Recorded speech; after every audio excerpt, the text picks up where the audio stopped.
Joe Rogan Podcast, check it out. The Joe Rogan Experience. Train by day, Joe Rogan Podcast by night, all day. Hey, fella. Hey, buddy. Let's crack a lackin'. Have you been fucking around with the Chat GPT? I saw you brought it. Yeah, I just got the 4.0, the one that they've been showing where you could talk to it naturally and stuff. Duncan had it in the green room. We were talking shit to it. Yeah. About it replacing us. Yeah.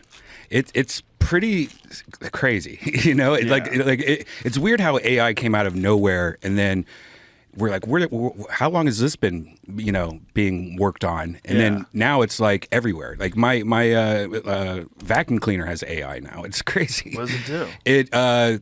It's one of those robot vacs where it scans your whole house and then like it detects things using AI. Like, oh, that's shit. Don't run over it. Or It's like if your dog shits on the floor, it recognizes dog shit. And it doesn't do a good job because the first thing it did, it went right over this dog shit and just started smearing dog shit through the whole entire kitchen. Why is your dog shitting in the kitchen? Because once in a while, dog shitzes don't care. They're like, I have to shit. I don't want to bother. That's the problem Jamie has with Carl. Yeah. It's a little dog thing. You got to keep an eye on Carl. Carl will just drop a deuce anywhere. Yeah. It's quick. I think when they're really little, they don't understand outside. Like, everything's so big. like, why would I go outside when I get shit right here? Right. I'm nowhere. I don't sleep anywhere near this pile. Yeah. It's gross, though, having shit smeared all over your floor. Especially by a super smart AI vacuum cleaner. That's so dumb. Yeah, there's all these different things are going to sync together. Like, that's one of the things that people say about Samsung. Like, people that are Samsung fanboys, like, if you have a Samsung refrigerator and a Samsung TV and a Samsung phone, like, you could use your phone to control everything. Mm-hmm. Your phone will, like, there's I guess there's refrigerators out there. I don't know exactly where they're at right now because I only saw, like, an ad for them, where your refrigerator will tell you when things are going to expire. Right, so, it scans that. Yeah, so if you got orange juice or something like that, your orange juice is only good for 3 more days. Like that kind of shit. Yeah. And that's only if you place the orange juice with the date facing the camera, probably. Yeah. I think that has been out for a while, but it doesn't really work great. There's a few things refrigerators do that have too much technology in them. What impresses the shit about me, and the thing that entices me towards Samsung phones, is the AI with notes. That's a big deal to me. The fact that it can record your podcast for sure, but also you could record a set and it'll transcribe the set and then summarize into like different parts. Like, this is where you're talking about sucking your own dick. Right. Like this, yeah. This is where you talk about UFOs. I asked Redban. He didn't see this. Did you see this, Joe, going around on Twitter? What? This feature called Recall on Windows. What? Yeah, let me play this for you. It's pretty crazy. It's pretty crazy. We introduce memory, right? Photographic memory into what you do on the PC. And now we have it. So it's called Recall. It's not keyword search, right? It's semantic search over all your history. And it's not just about any document. We can recreate moments from the past, essentially. Here's how it works. Windows constantly takes screenshots of what's on your screen, then uses a generative AI model right on the device, along with the NPU, to process all that data and make it searchable, even photos. I got to try it out. I searched brown leather bag. It came up in visual search. There's no place on this page that it says brown leather bag. It just knows because it sees this brown leather bag. There could be this reaction from some people that this is pretty creepy. Microsoft is taking screenshots of everything I do. Yeah, I mean, that's why that you can only do it on the edge, right? So this is like, you have to put two things together. This is my computer, this is my recall, and it's all being done locally. Okay. Yeah. Texas is going to ban my recall. Like, they're not going to let me, like, it's going to be porn. I don't trust you at all. I don't trust you at all. It's all done locally. Oh, I'm sure there's no way the government's going to have access to every keystroke you make and be able to see. Well, that's ridiculous. And it's going to summarize everything you do. Well, not only that, it's not that difficult, especially for government organizations, to get into your fucking computer. Are you connected to a secure Wi-Fi? Are you even using a VPN? Are you like, what are you doing? What kind of a firewall do you have? How many people are sophisticated enough to set it up so that you can't look at everything they do? It's like your friend's phone yesterday or 2 days ago. That's a straight up virus that he was downloading. Like, People are saying it's not. People are saying it's just like if you have your case on improperly, it's pressing 2 buttons at the same time. Or was his phone on the table, Jamie, or is it in his bag? I do not remember. I don't remember either. I think if you're I think on some of these Android phones, if you're pressing 2 buttons at the same time, it reboots. Right, so there's a bootloader mode. That's why you can like do different things to your phones. But that bootloader screen does not look like it looks so cheap, dude. Like I was like the arrow that was in it. I was like, I've seen this arrow. That's clip art. Like I think it even said Getty Images on the side of it or something. Like And then there's a barcode. Yeah. Like, why does it have a barcode? What are you buying? Yeah. This is not for sale. Right. Why does it have a barcode? Right, and how are you going to scan that barcode with the phone that you're holding? Like, Like, oh, it's got a barcode. It must be legit. right? Yeah, that seems so fake. That dude. was what it looked look like. at that. Look at all that Chinese writing too. Let's get the fuck out of here. I guess it's Korean because it's Samsung. Do not disconnect USB cable during software update. So it's saying downloading, and it says it in Korean. So it's doing something. That just looks. That does not look official. The thing is, my point was, it took a while. And like, what if he broke his leg? Right. Like, what if he just fell on his bike and broke his leg, and now all of a sudden he's got a call for an ambulance, and he's laying there with his fucking shin bone poking out of his calf, and he's got to sit there while his stupid phone does that. That's why it can't be real. Can you reboot that? Can you stop that? Is that possible? That's what I had circled. It said that you could cancel it. You can cancel it. Well, that's why when you posted that video, I texted you, tell him to hold down the power button and the up arrow, like reboot your phone, stop doing whatever It was it's too doing. late by the time you sent me that. I always worry about that with Windows because Windows will start updating my laptop in the middle of nowhere. Yeah, that's the worst, dude. It's like I'll open the laptop, super inspired, ready to write, and it's like, oh, we have to upload your software. This will take 20 minutes. Like, what? Yeah. This is stupid. Give me the option to not do this. Like, Mac at least will give me the option. It'll say it up in the corner. Do you want to, there's a new update available. Do you want to update it? Right. And then it downloads it and then goes, do you want to do this right now? Yeah. We download it. We can do it later. With Windows, is that normal? Or maybe I think it was like an Setting old. to turn off or on, I think. Really? What's that? This is a setting to turn off like auto updates or whatever. Oh, there's a setting on Windows as well? Yeah. Oh, okay. I must have had it on just so I don't have to deal with it. Unless it's Office thing or something you're dealing with that's not like Yeah, but No, Windows update. Office gives you a tiny notification at the top of a file that'll say a new update's available, but you can click out of that easy. you just wait. Yeah, but the problem Yeah. is like I have automatic updates on Mac and it'll download it and go, hey, we got this update for you. It won't just like in the middle of doing something, just start like reboot my laptop. Yeah, mine just rebooted it like the moment I opened it up, but I hadn't used that laptop in a while. It was just sitting there. You know what I want to try? I want to try a laptop with, I'm a big keyboard fan. Like one of the reasons why I write. If I write, I have a home like Mac that I write on. That is, those are nice. The ones new keyboards. It's Yeah, the MacBook Pro ones. They're dope. It really is like a MacBook. Yeah, So what we're looking at right now is Redban's. You know how skinny that is. I know. Jamie has one. This is the new iPad, which is insane. This is it's so insane. It's like it is as thin as possible where you could still use a USB-C connector. And I thought this was skinny, and that's twice. It's I know so much. Your phone, which is super skinny, is so much fatter than this iPad. This iPad is amazing. And it has insane battery life, too, which is crazy. And this probably has like 2 terabytes, right? 10 hours. This is 1 terabyte, but you can get up to 2 terabytes. Fucking nuts. Nuts. But what I really like is the keyboards on ThinkPads. Because ThinkPads have a longer stroke. And when you're writing with keys, like you have more feedback with the longer keystrokes, and then you're more accurate with your typing. And it's been proven. Like when people do like how many words per minute can you write, they can write more words per minute on keyboards with better feedback, like longer keystrokes. But Alienware, because a lot of gamers like mechanical keyboards because they have the clicky clack feel and it's like even more accurate. Well, they have a mechanical keyboard now on their laptops And so I've been thinking about getting one of those. How with a thick is that mechanical laptop, keyboard. though? It's not that thick. So it has long key travel. I think the key travel is 1.8 millimeters, which is like ideal. My old ThinkPad had like 2.2, which was nice. Long keystrokes. And you just get real accurate with like your writing. So for me, like a lot of times I'm writing, I'm stoned. I don't have time to like go back and fucking, I want to just get my thought out while it's in my head. And with an IBM, Lenovo now, with a Lenovo ThinkPad, I'm just much more accurate when I'm writing. Yeah, I like it, but it sounds, I don't know, after a while it's like, God, this is so The Mac much, ones are terrible. Yeah. The ones on MacBooks, I have a MacBook, it's fucking terrible to write on.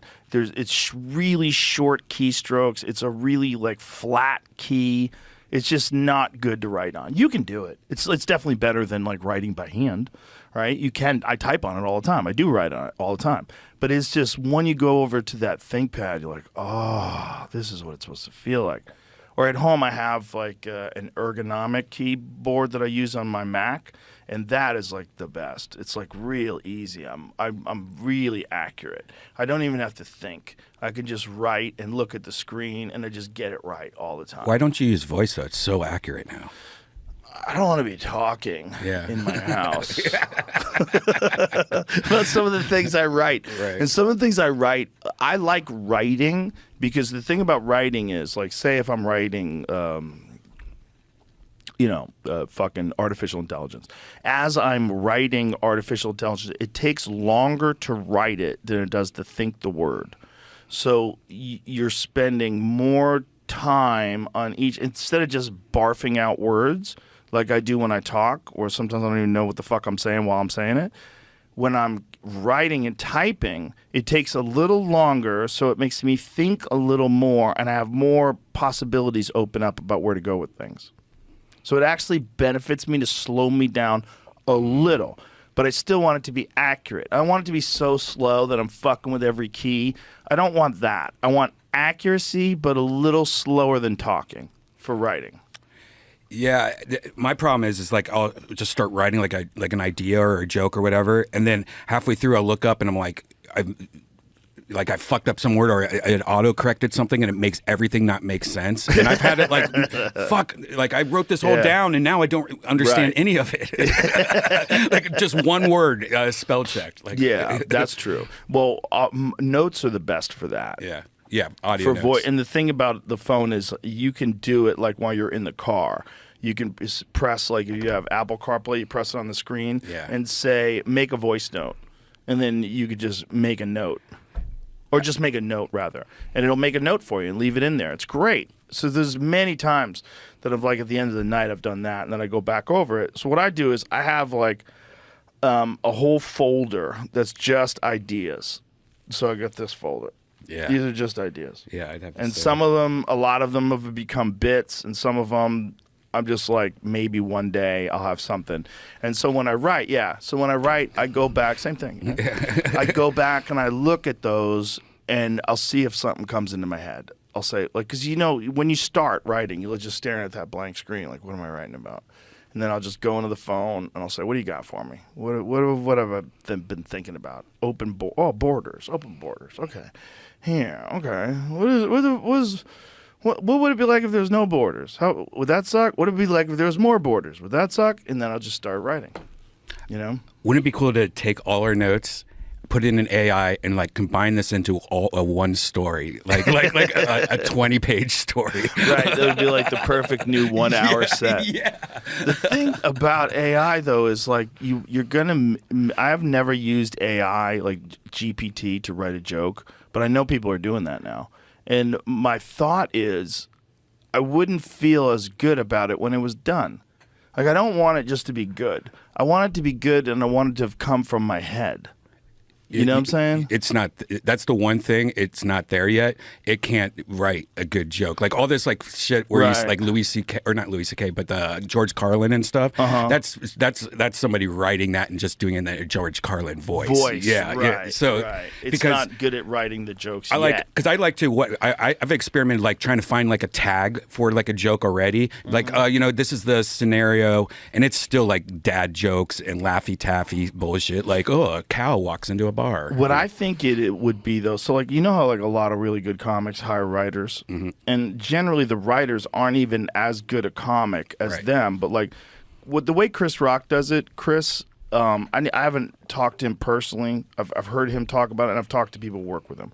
So one of the things he gets accused of unfairly, people say that he has writers who write for him. Chris Rock writes his own material. What he has is the writers. He bounces the ideas off them, so they come and watch him do the set, and then they say, maybe when you do this, say that first, or maybe expand on this, or I got a tag for that. And so, but those guys who are doing that aren't as good a comic as him. So sometimes you just need other ideas. Yeah, it's right? like the green room. That's what green room. That's what.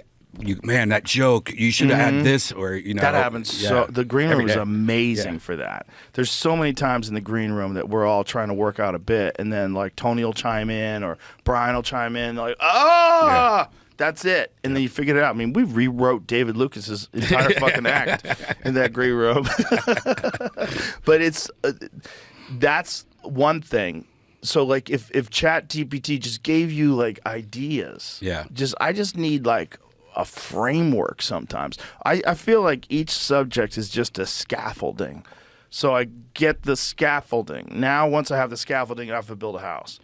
And so, but I have to have a fucking location where I can start building. So the location is the subject, whatever the idea is.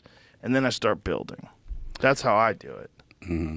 But I mean, everybody does it different, man. I mean, everybody does it. Some people have to write it down on paper. Like some people, all their stuff, like Colin Quinn's shit's all on paper. A lot of people, they write it down. Like Christina P.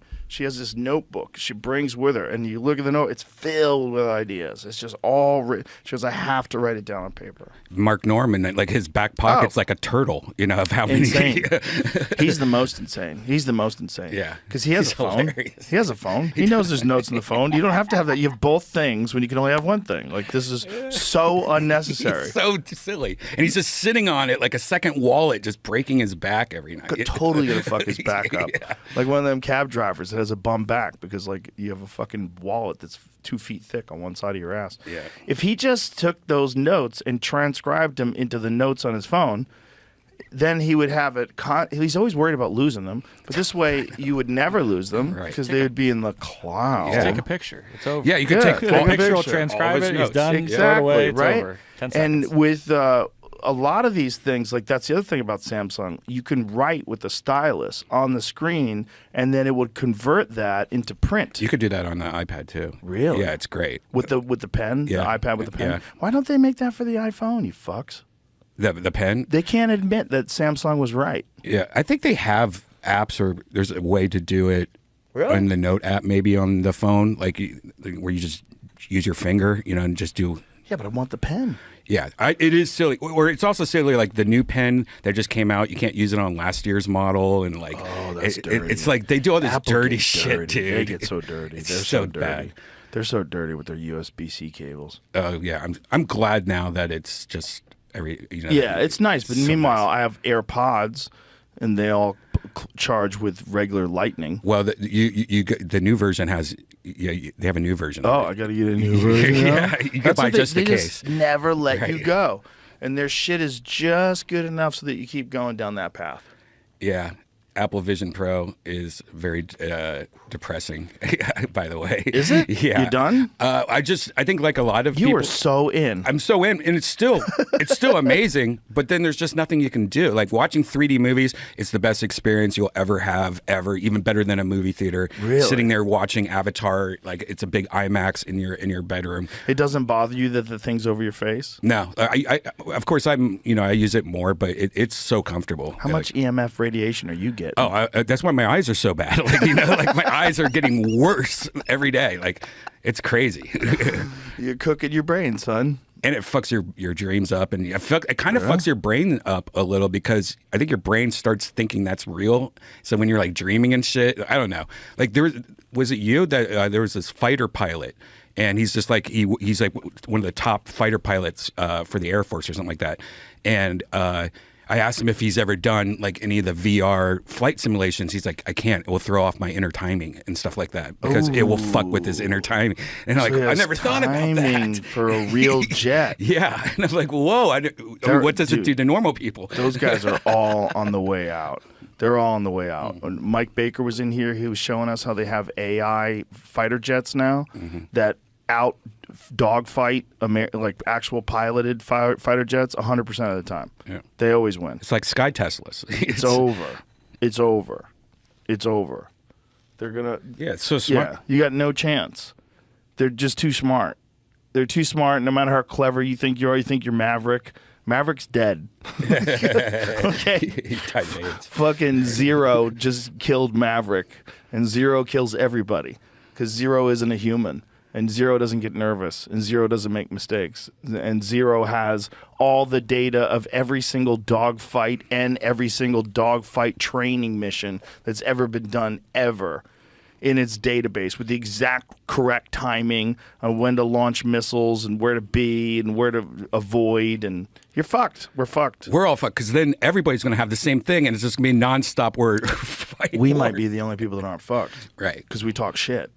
Professional shit talkers are always going to be necessary. Like to make sense of, and to give you some entertainment through all this. I require them. Look, if I wasn't a comic and I wasn't around guys like you and Tony and all the people that we're around with all the time, I don't know what I'd do. If I had to talk to normies all day about how fucked things are and not laugh and not have fun, I'd be depressed. Like we're always laughing and talking shit and having fun, even though things are crazy. Like we are, what, 4 years away from artificial people telling us what to do? And everybody's like ushering it in our own demise, buying things constantly. We're going to have artificial life forms that are far superior to humans in like 4 years. And everybody's like, whatever.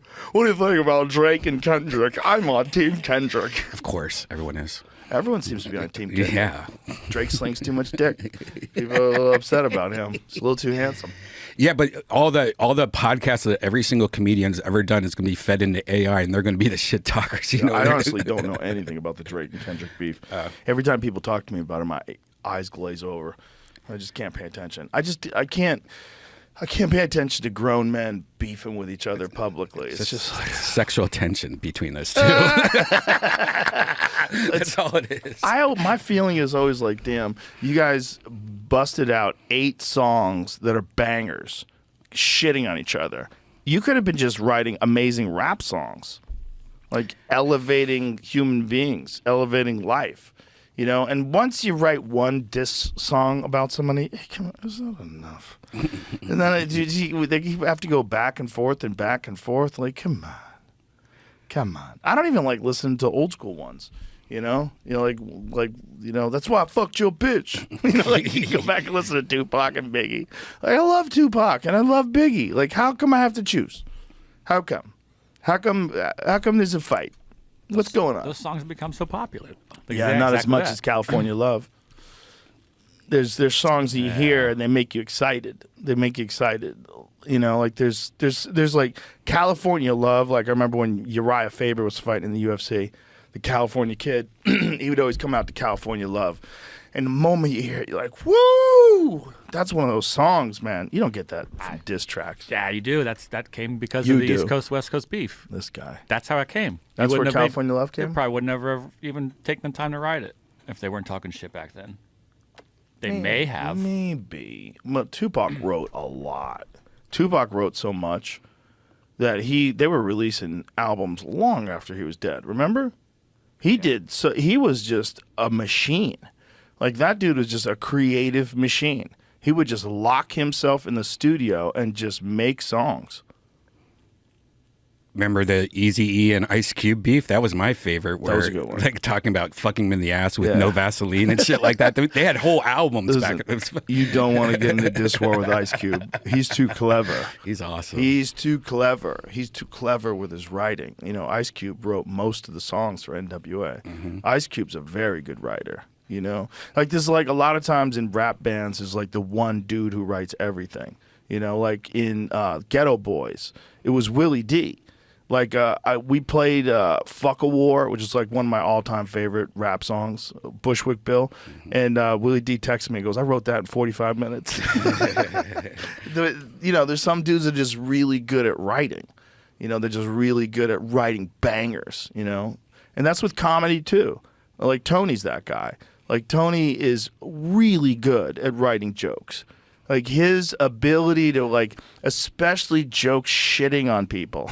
Yeah, his brain's constantly working. When you talk to him, he's not even, he's looking past you thinking what joke he's going to say after. Mm-hmm. And he's a machine. Yeah. That's why your show, first of all, congratulations, dude. You guys are fucking killing it. It's insane, dude. You guys are killing it. You guys sold out Madison Square Garden 2 nights in a row. You guys sold out a giant ass theater in LA, and you want to do another show. So we'll just do the Staples Center.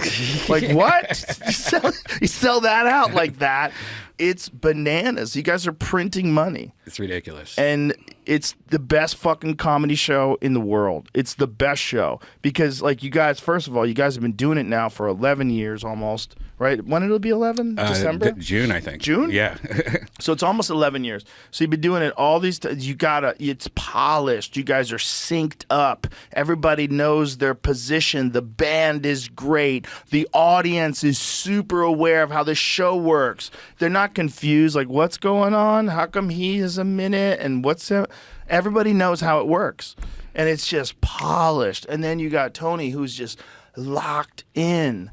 The fucking lines he has, so many people do not believe that he comes up with those on the spot. They're like, oh, that's all planned out. No, none of it's planned out. That's the magic of it. Yeah. Especially when him and David go at it. When David Lucas and Tony Hinchcliffe shit on each other, it's as hard as I ever laugh. There's compilations of them shitting on each other on YouTube, and in a bunch of them, it's me, red-faced, can't breathe, holding my sides, just Jesus Christ. It's so funny. It's so good. And David gets to just call him gay for 15 minutes straight. It's so funny. The show went against every single direction that the industry was trying to tell us the audience was going. Your show went against all of the woke shit, against all of the don't say this and don't say that, and this is a forbidden word. Now, all of it's out the window, and it's the best show. And then the audience is obviously responding. There's not a fucking podcast on earth that could sell out arenas like you guys are doing. Not one. You guys are selling out Madison Square Garden in an hour. It's nuts. That's like a cultural phenomena. That's a real audience. Finally, the audience reacts to this is what we want. This is what we've always wanted. We don't think comedy is real life. We're not fucking stupid. Go crazy. Go crazy, say wild shit. And it's the best for comedy, man. It's the Johnny Carson for comics. Mm-hmm. And you don't it's also random. And you could be doing comedy 10 years, or you could be doing comedy your first time and somehow get on Johnny Carson. You can be doing comedy your first time and get on Johnny Carson at the Staples Center. Yeah. Which is one of the worst things ever when that happens, by the way. Well, if you can get through that, though, good Lord, if you can get through that, what a career you'll have.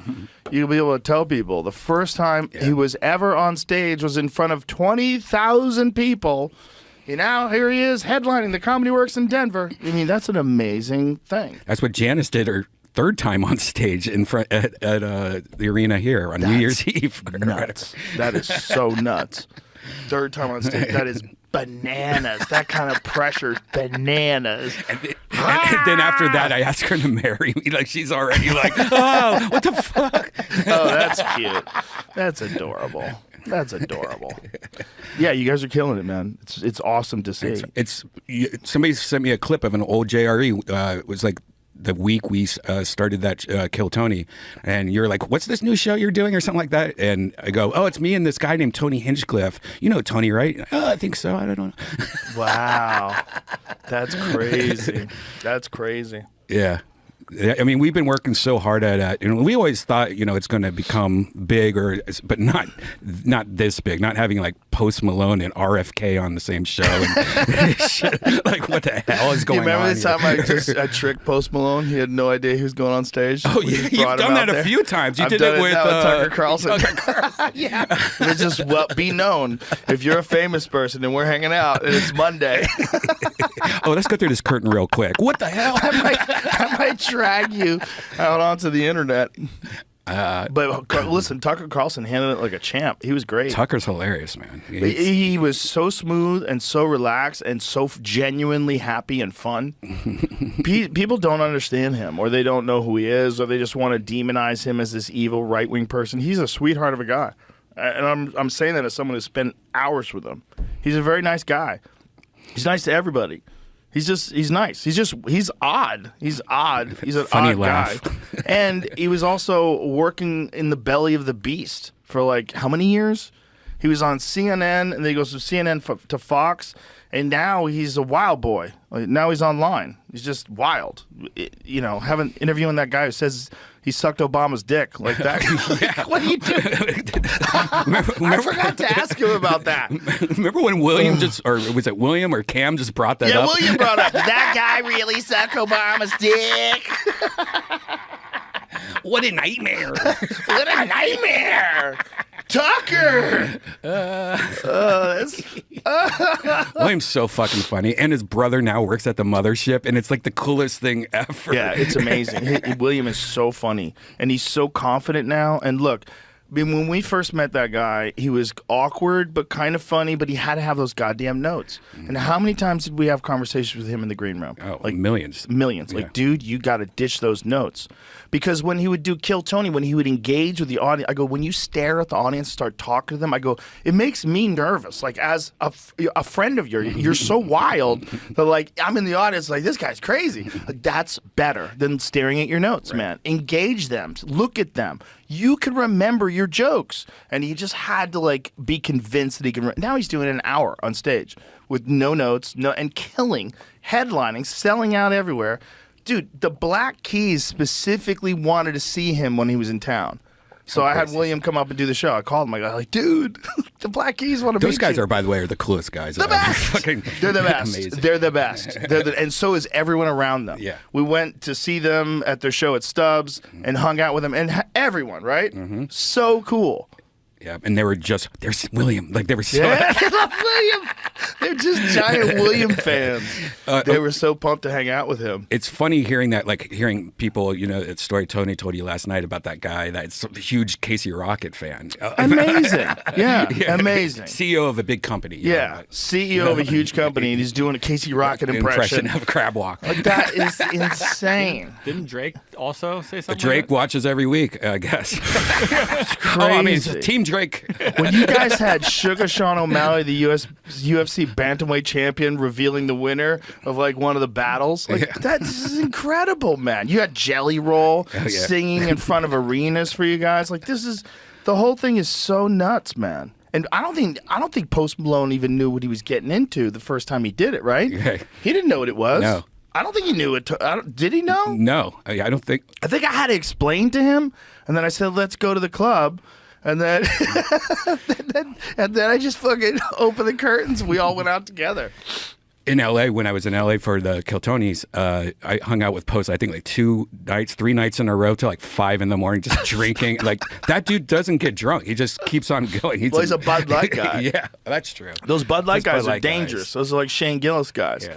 Shane Gillis is another Bud Light guy. You could drink, like Stanhope used to be a light beer guy. You could just drink light beer and just maintain a steady buzz. Yeah. Whereas retards like you and me are drinking whiskey. Yeah, you can pee it out at the same amount as you're drinking it. Yeah. We're slurring our words, and they just keep going. It's true, man. Yeah. I should go back to beer. I can't do it anymore. You get fat. Yeah. I get fat both ways, Joe. Have you thought about doing the Ozempic? No, isn't it my doctor, my it'll kill you. testosterone doctor said, don't do it. He had one of his patients do it and she had seizures and had to go to the hospital or something like that. Or That could happen, or you could be hot. I mean, come on, bro. Well, Don't be a pussy. Isn't there I don't know if they're sponsored on this, but the Hims, the hair Hims, you can get medications through them. They just announced that they're going to have an Ozempic like clone where it's the same medicine inside Ozempic, but it's going to be like a 1/10 of the price. What's this? Oh, the new South Park. Have you heard about this? First, look at Cartman using to go Ozempic in South Park. So he's getting smaller. The end of obesity. Oh no. Yeah, it comes out the 24th. Is that out now? Is that today? Oh, two more days. Yeah. There's some people have real bad side effects apparently. Yeah. But one of the things that Peter Attia was saying was that he's a doctor, so they had tried to see what the effects of these things on the people that wanted to take them, and so they said, well, we'll prescribe them to you, but we want to do DEXA scans. We want to make sure that we want to really monitor what's going on in your whole body. So one of the things that they found out was that in normal conditions, like say if you lost weight, like most of it would be fat, but a small percentage of it would be lean body mass, like muscle tissue. In Ozempic, most of the loss, like when they were looking at it, the people were losing much more body mass, much more lean tissue and bone mass than was making him comfortable. He's like, this makes me very uncomfortable. He's like, these people are getting lighter and they're getting fatter. Like they're losing muscle tissue and bone. Like this is not good. But then there's other people that have said if your body's tolerating it, that what you should do is add strength training to mitigate the effects of that. But now you're asking people to be disciplined. Like, isn't the whole that's the whole point, the whole right? Point?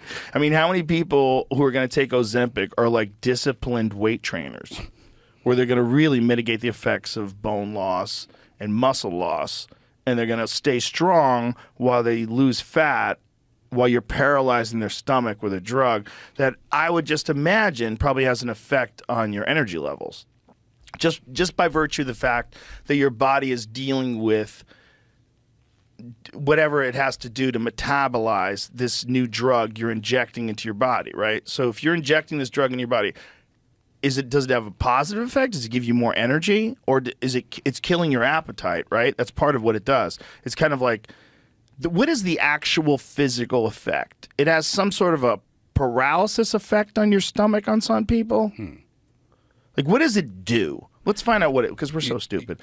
We don't know exactly what it does. I think it kills your appetite. If it kills your appetite, that wouldn't work on me because I have no appetite anyway. Okay. It says it works by mimicking a naturally occurring hormone. As those hormone levels rise, the molecules go to your brain, telling it you're full. It also slows digestion by increasing the time it takes for food to leave the body. Slows digestion. I don't like that. That's crazy. So that's it's similar to the effect of bariatric surgery. So that's the thing where they're saying like it paralyzes your stomach. It slows it down. Yeah, that's and not I think right. Brian Simpson had a really bad reaction to it where he was in bed for a while. Oh, shit. Yeah, he got wrecked. Is he still on it? No, he got off it immediately. Brian had a great weight loss, though, when he switched to the carnivore diet, when he went all meat. I did that, but I gained it immediately back the second I stopped it. Like Why'd you stop it then? Because you know how it is. You just get tired of meat. I'm not tired of meat, but you just miss like fruit, Yeah. and like I need fruit. Yeah. I need a salad. I don't think there's anything wrong with fruit.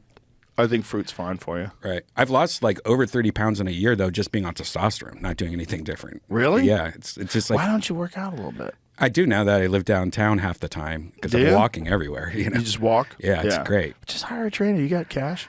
But yeah, I'm like the Ozempic people. They're like, but you just get someone who shows up at your house. That sounds come worse. on, Brian. That sounds worse. Get up. I'd rather get up. just Let's go work out. Now I have a nice gym, so I'll but if you just start. like eased into it, we want to keep you alive. Yeah. You can't die now. Kill Tony's killing it. Yeah, true. You guys are literally on top of the world. You guys could do an arena in every city every night of the week. Yeah. You could just fly around the country doing arenas. And it's a new show every time. That's what's so crazy. Like, it's not like a stand-up show where you develop the show, you put the bits together, you put out a special. No. Like, you guys could do a new show everywhere you go. The only thing with the arenas, it's so much work, and it has to, you know what I mean? Because you got to be bigger and bigger. Well, you have a producer. You got Anthony now as a producer. Which is the most amazing thing ever, by the way. Helps. God, he's awesome. But it's also, the arenas, it changes the show a little. Like, it's more of a celebration kind of thing, I think. But you need those weekly normal, mothership shows. You know what I mean? That's so important because that's really the show. Well, it's also the club experience, and to see the club experience on YouTube. The mothership and like what Kill Tony at the mothership is the cornerstone of stand-up comedy because it's showing young comics that there's a path. You can actually do this. And it's just about being funny, regardless of your political beliefs, your ideology, what you think you're supposed to say with your platform. Stop. It's just about being funny. That's what people want to see. They just want to laugh. There's plenty of people lecturing people, plenty of people telling people what to do. They just want to laugh. And when you get 1 minute, there's no time for any bullshit. And then you have 1 minute with these hawks on the left side of you.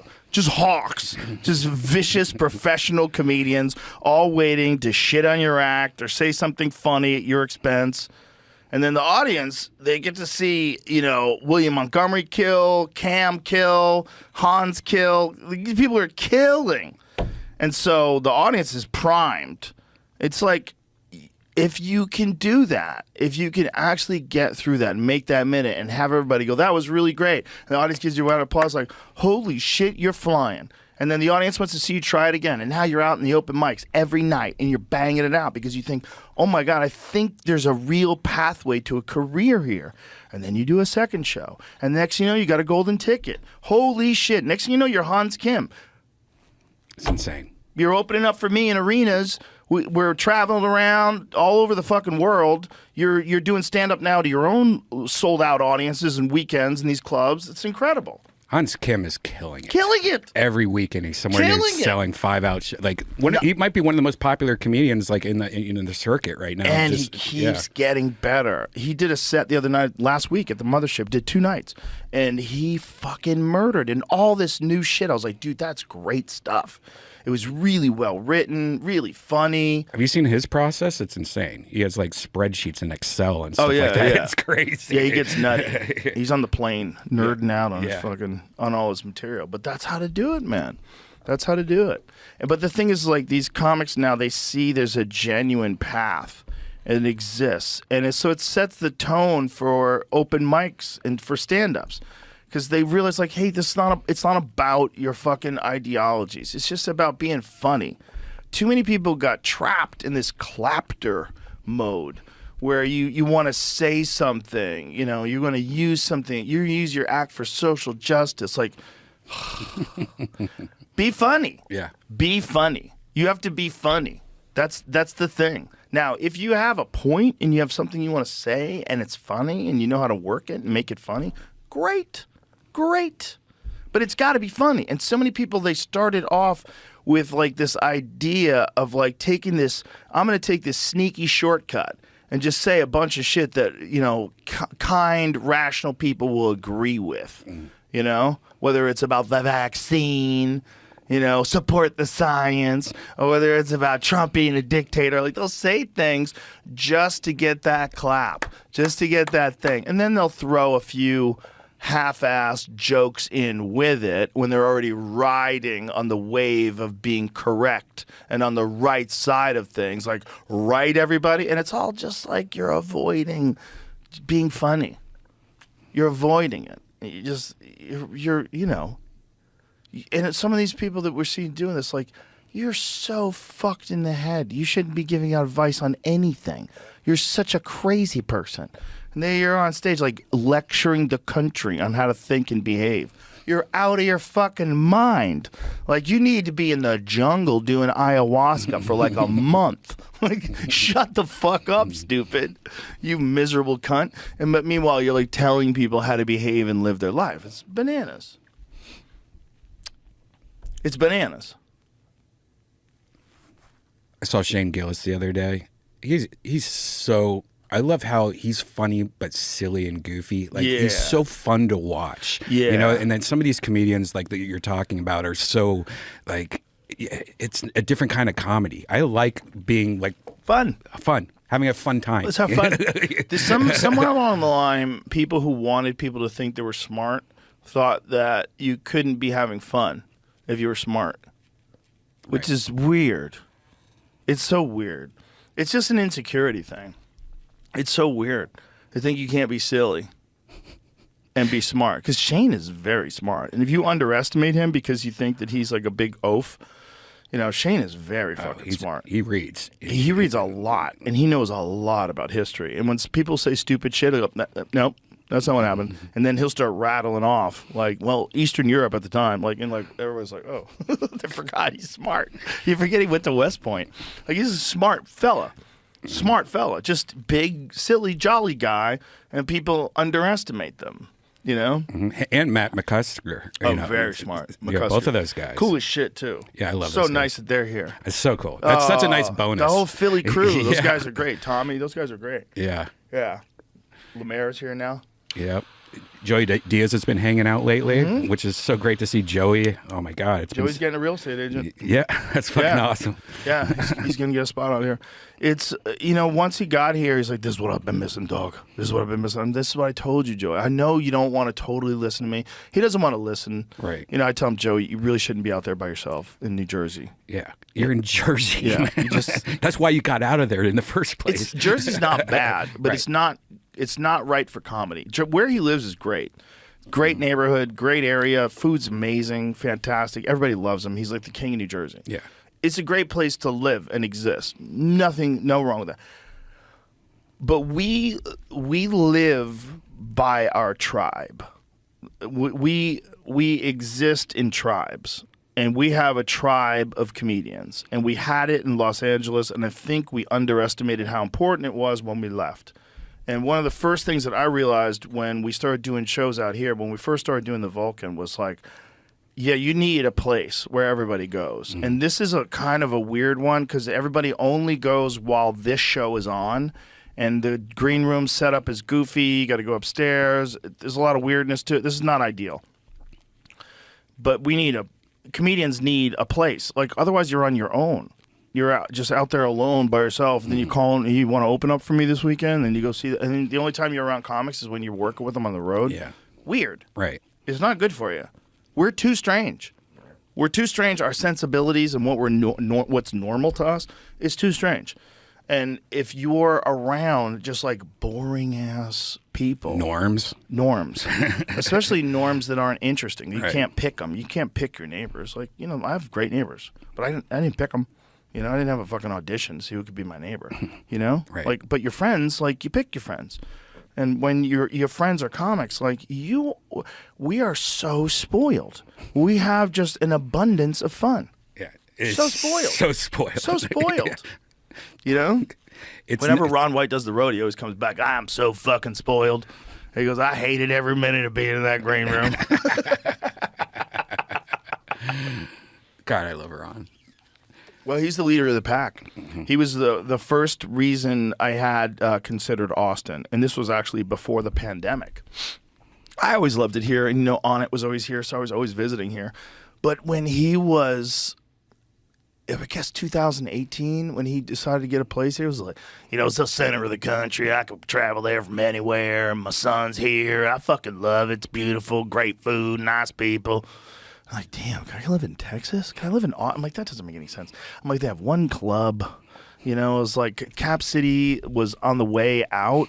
Now, I guess it was like 2019 when it really crumbled, right? It was like, was it during COVID It was that it right crumbled? at the beginning of COVID, I think. So it still Yeah. it still was there, but it was a weekend club, right? So you'd have your headliners would come in for the weekend. So like, when would I be able to do shows? Like maybe I could do late night shows there, or maybe I could do like guest spots there. Like maybe. But you were also thinking, wasn't it Utah or something like that? Yeah. Remember how bad that would have been? Yeah, I thought about Utah. But with Utah, I thought about getting because I have a buddy who lives in Park City. I was like, maybe I get a place in Park City, and then I could just drive down to Wise Guys Because Wise Guys in Salt Lake is the shit. That is a fucking great club. That's one of my favorite clubs to go Absolutely. to.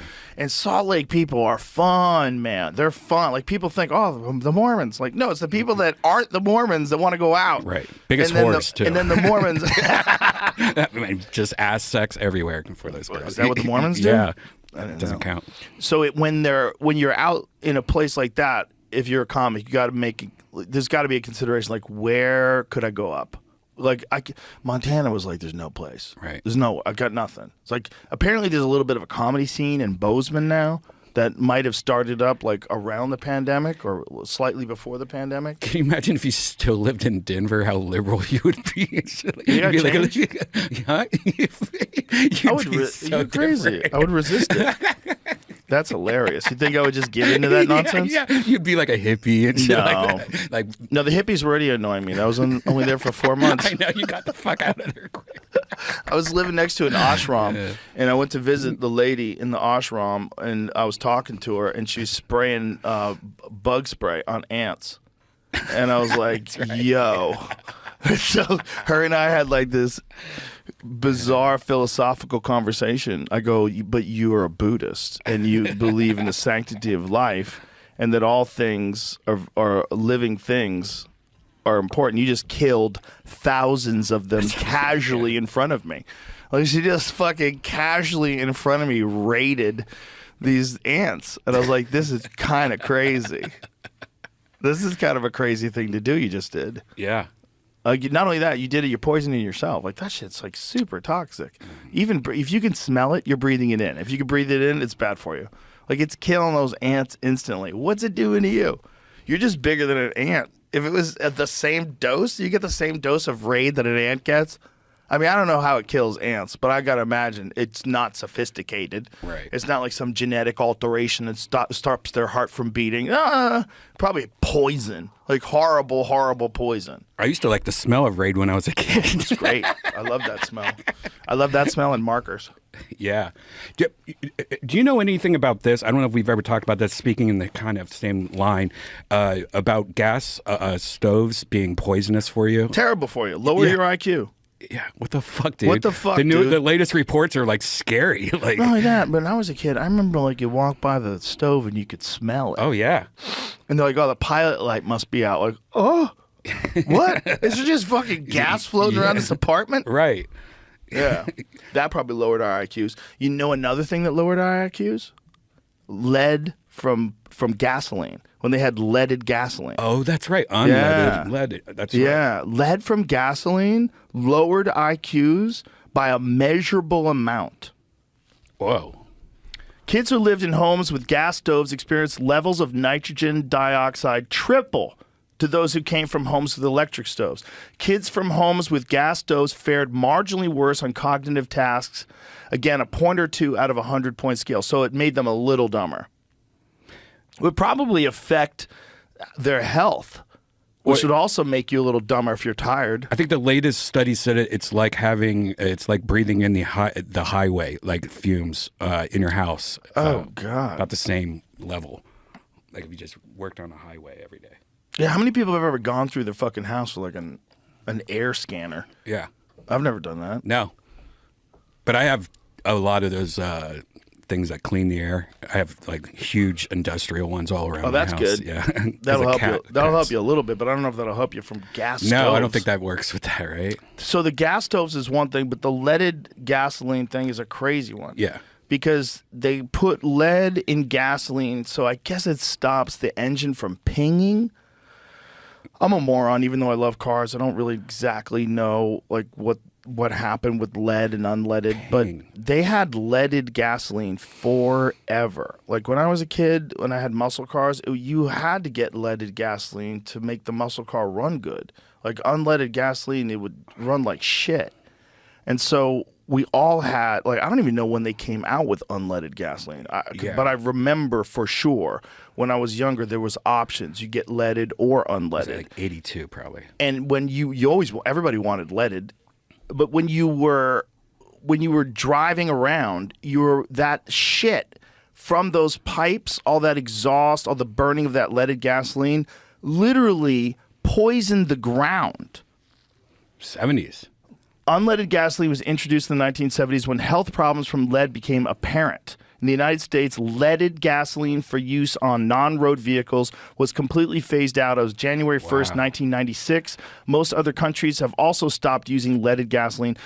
Find out what the effect leaded gasoline had on IQs, because that was what was disturbing. So they were saying that people in like urban areas that had like a lot of like cars traveling back and forth. My friend lived in Brooklyn, my friend Steve Ranella. He lived in Brooklyn for a while, and he was going to grow plants in his backyard, but he has because he's very smart, so he had his soil tested, and he found it's like filled with lead from leaded gasoline from the fucking 60s and the 50s and shit. It's just in the dirt. According to a 2022 study published in the Proceedings of the National Academy of Sciences, childhood exposure to leaded gasoline has caused a loss of 824 million IQ points for more than 170 million Americans, or about half of the U.S. population. This is based on an average of 2.6 IQ points lost per person. The study also found that people born in the mid to late 1960s may have lost up to 6 IQ points, that's me, while children in the highest levels of lead, with the highest levels of lead in their blood, may have lost more than 7 IQ points on average. This is reminding me of this thing that hit the internet yesterday about 100% of testicles having Microplastics. Did you see that? I just wrote that down. Maybe yours, bitch. Maybe yours. But you know, I was watching Paul Saladino had this thing on his Instagram that I was looking at today about plastic cutting boards. And he was like, just let me show you what happens with the plastic cutting board. It's like, this is going to get into your food for sure, and you're going to eat it. Yeah. Like, this is not good. Yeah, I knew about that a long time ago, but that's exactly what microplastics pretty much is. Microplastics found in every human testicle in the study. Can we go back to plastic straws then? Yeah. Can we just go back to plastic straws? I promise I'll throw them away. Okay? The problem is really not with straws and turtles. The problem's with garbage management. Yeah. They're doing a shit job of they're like approximately getting all the garbage. This is a pretty small study. 23 testicles And 47 46 balls. 47 testes from pet dogs. They found microplastic pollution in every single sample.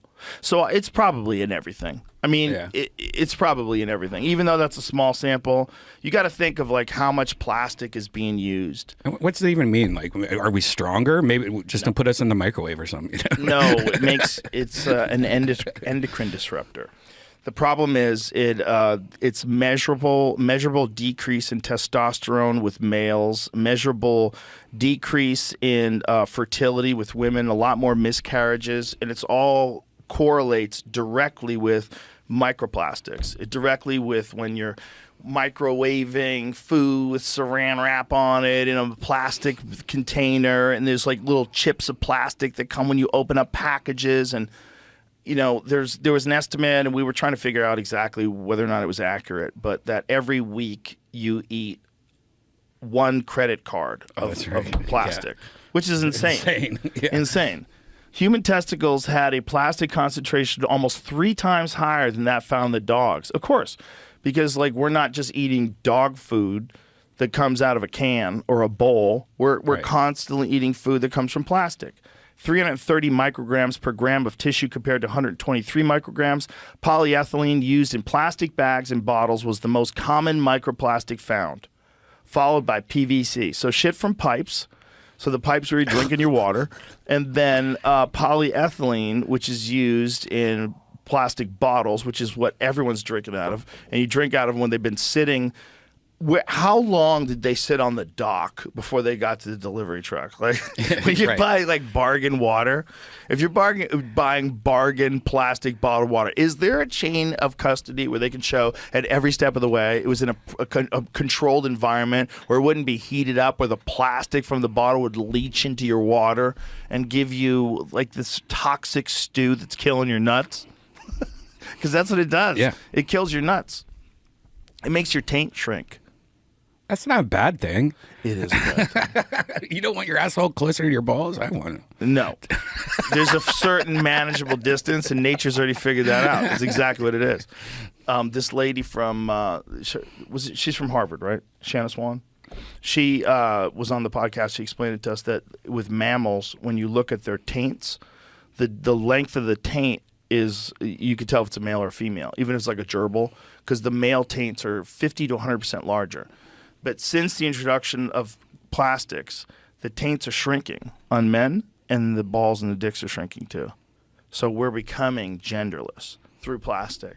So as we have more technology, like think of all this trans stuff. Yeah. Look at all this trans stuff. All this crazy stuff that's going on, non-binary, that I don't identify with it.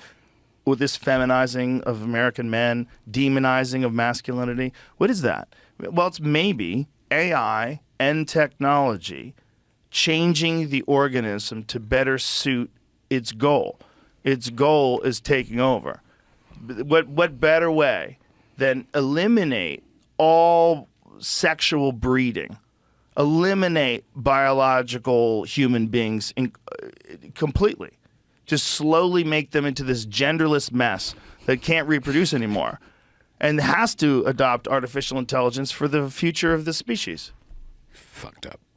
Right? Yeah, so Wouldn't you do it that way? Wouldn't you Yeah. do it that way? And you By make it really microplastics. convenient to use the plastic. Yeah. Plastic's everywhere. You make it convenient. And so this dumb animal keeps using the plastic over and over and over again. And as it keeps using the plastic, then its species becomes less and less viable. What if the dogs were AI and they're the ones doing it? I don't think so.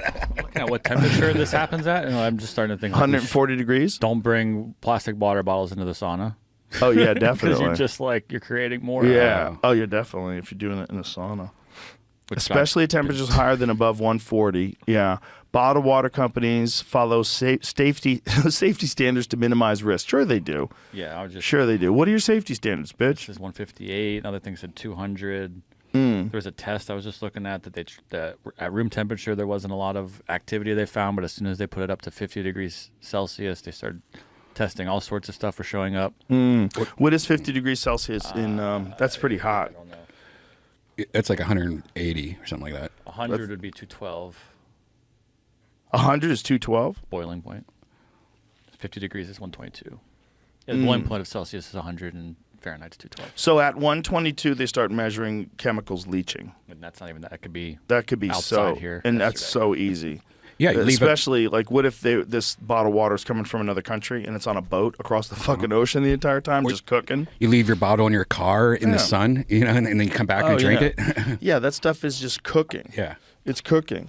And it's turning us into some weird thing where our dicks are shrinking and our sperm count is lowering and we're becoming confused about gender. Like, I think they might all be related to technology because it's a part of technology, like one of the most important residues of technology. Like the residue of technology, a lot of it is like minerals and plastics. And all this stuff just gets out into the environment and ground fills and landfills and gets into the ocean. It's like all this stuff that we use that makes more technology is all bad for us. The minerals are bad for us. The plastic is bad for us, but yet we're addicted to technology. And all technology has plastic in it. Like there's wires that are covered in plastic. There's plastic this. There's plastic that. When What do are you the think screens made out When of? do you think it started, though? Like when the first computer was created? Because like that, and then plastic was made like 2 months later. Or something I like that. think this is what I think. I think technology is a life form. And I think it's just a sea of life forms, different kinds of life forms. But they're operating at a different frequency, so we don't think of them as a life form. We think of ourselves as a life form because we have sex to make babies, we raise the babies, we have community, we have this like thing that we all do together. But we don't. We are a life form. We have clothes. We have a mortgage. We are a life form. This is just a thing I made. This is just a computer. This is just an electric car. This is just a thing. I think there's a misunderstanding of the relationship. And I think that us, the smart monkeys, make this. We make this. And our desire for this is what fuels constant innovation. No one's ever satisfied. No matter how dope everything is, even if your refrigerator got the exact expiration date of your orange juice, even if your phone had a 100-hour battery life, no one's happy. I want the new one. The new one's 150. I could just charge it once and use it for a month. Yay. And no one's going to be happy, no matter what. 200 megapixel. This guy's 2 million. I can see the sun. No one's going to be happy. You're not going to be happy until you can see past Jupiter. You're not going to be happy until you can fucking look on your phone and see the inside of a black hole. And then you won't be happy. Because this new phone can get you to the Big Bang if it ever really happened. If that ever really happened, you can go back to that. The new phone will let you see everything. You can literally look into the past with the new phone. Well, the new phone, after the new phone, lets you create the past in a different way. You can actually go back in time with the new phone. It'll just never stop. It'll never stop. And we're going to be trans. Everyone's gonna shrivel up. We're all going to be non-binary. There's no way out of it. We're poisoning ourselves, and we're not hitting the brakes. And we're just gonna slide into this genderless future, and some people are gonna be really happy about it. And I think they wrote about it in the Bible when they said the meek will inherit the earth. I think it's in the Bible, and I'm not kidding. Oh God, no! I'm not kidding. No. As more time goes on, I'm not kidding. I think the Bible got that one right. I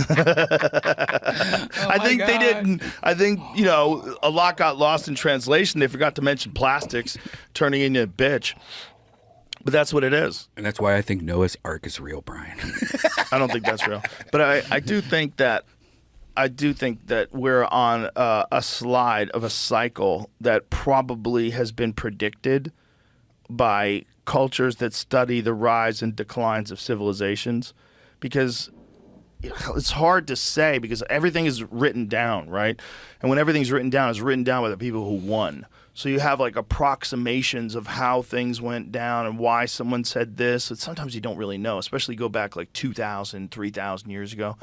But I think if you get an overall understanding of what happens when a country takes over and when like things start happening, and it seems like you get like these badass warriors, these savage people who dominate a place and take control and then start to prosper, and everything starts kicking ass. And then you have ancient Rome and you have ancient Greece, but all of them fall apart. All of them are gone. All of them. You go to Rome now, it's a joke. It's cab drivers and fucking shitty tourist pizza places. It used to be the center of the fucking universe, and now it's a joke. It's a great place to visit, don't get me wrong. It's beautiful. The Colosseum's amazing. I recommend it. The Vatican is fucking incredible, but it's not running the world. It's not the head of the army of the world. It used to be. It used to be the baddest motherfuckers that conquered everything. Same thing with Mongolia. I mean, when Genghis Khan was running things then, they'd killed 10% of the population from that spot. He was dominating like a giant chunk of the world. And now it's just a regular place, because it fell apart. They all fall apart. And so some people have studied the rise and fall of civilizations, and they say you can really predict it. It's just like when things start going too well, people start getting really soft and silly and entitled, and you get the rise of people that are trying to get attention for no fucking reason, and you get debauchery. And then with Rome, it's always connected with like Sodom and Gomorrah stuff, and that there was all just they were all just fucking each other and eat until they could puked and then go back and eat again. There's always those stories of gluttony, and it's just like that. It eventually falls apart, that it always does. And if that's true, that's where we're at. We're at this crazy part. We're at this crazy part. Right before. Yeah. Where the president is like clearly gone, and everybody's like, no, he's amazing. All these fucking people, because they don't want the other guy to win, are just lying to everyone and ruining their credibility. Because no one's admitting, like, okay, I'm willing to vote Democrat. Show me one that says something that makes sense that I can trust that's not dying. Just show me one that's younger. Show me one that is a reasonable centrist that makes sense with all this. But they don't want to do that. They just want to keep trotting this crazy situation out where you get this Alzheimer's patient or whatever he's got, dementia. and he's like making shit up and just saying things, and everybody has to correct him, and it's like, and everyone knows what's going on, but no one on one side is willing to say it, because if you say it, then it's going to empower Trump, who's Hitler. It's like, holy shit, kids. This is not good. This is not a good place to be. And this is like what you would expect of a society that's collapsing. You just never want to think your society is going to collapse. Like, no, dude, the Romans were retarded. Like, those guys were idiots. They didn't know what to do. They should have stopped throwing up, stop fucking each other, and just go to work, fix your streets. AI will be our president someday. I don't think that's the worst idea. No, it'd be I the think best. about it a lot. I think about it as a scary thing, because it'd be hard to argue with it. Like, if it could say that it could manage people in a far more fair and even way and completely eliminate this high-level poverty that we see in the country and reduce crime, like, radically, why wouldn't you let it do it? We should have a beta. The whole country should have a beta test of it. Like, all right, we're going to do it per week basis. What do you think it would do? It'd probably clean up and fix everything. And Why don't we ask AI? Let's ask it. Let's ask ChatGPT 4.0. How do I phrase this? Hold on. I was thinking of one. Would you rather have it like one AI overlord president with like 3 to 5 people that can check on it, or like a cabinet of AI with one person picking those decisions? Oh, yeah. Cabinet of AI. Oh, absolutely. Like a transportation focus. Yeah, but I don't think one person should be in charge of picking that. Maybe 3 to 5 watching that then. No, or maybe a large group of people to prevent corruption and tyranny. You have to be real careful of that. But I think that because people are going to, look, we've already seen it with social media. People that are like ideologically captured are going to try to suppress accurate information because they don't think it's going to be good for their side. If you don't think they're going to do that with AI, if they have some method of controlling systems, they're going to do it. Mm-hmm. But I think that if you had only one AI, that's way more dangerous than having a bunch of AIs. And I think one of the most important things that's happening right now is open source AI. Right? So you have these AIs that want to be controlled. They want to control AI like Gemini. Google wants to control it. But what they're trying to do, what the open source people are trying to do, is have more people involved, get it better, and keep it open source. So you never have one AI that's dominating everything. And if the open source AI, if it succeeds, and this is the best one, that's better for everybody. And if it can get through that door fast enough, where it gets through that door before these corporate-controlled AIs take over, it could maybe make it so that it's not possible for the corporate-controlled AIs to take over. Maybe set boundaries in place where you have it completely benefiting the people and not just get to the situation we have right now with like Google, for instance, where like one company dominates the searching of information, which is nuts, and profits off of your data, which you didn't even know was a commodity, and apparently is the most important and most valuable commodity. So this one company has massive influence over giant chunks of the population, and they're ideologically captured. So much so that their fucking Gemini software, when they first released it, they had to pull it because it showed like, show us a Nazi soldier, and it shows like an Asian woman, and one of them was a Native American woman. It was like ridiculous. Yeah, that was stupid. It's so dumb. You have black Nazis. Like, what are you talking about? What is this? It's just, it couldn't help but be woke. It couldn't represent things accurately. It had to do things with some DEI twist to it. So that's real bad. That kind of shit's real bad, because that kind of shit can change discourse. It can change people's ability to express themselves. So we can't find out what's true. Just because something makes someone feel better doesn't mean it's right or accurate. And we got to be real careful about which one we're siding with. Because if you only side with feel better and not with accurate, you get San Francisco. Okay? Like, it doesn't work. You got to be able to talk about it.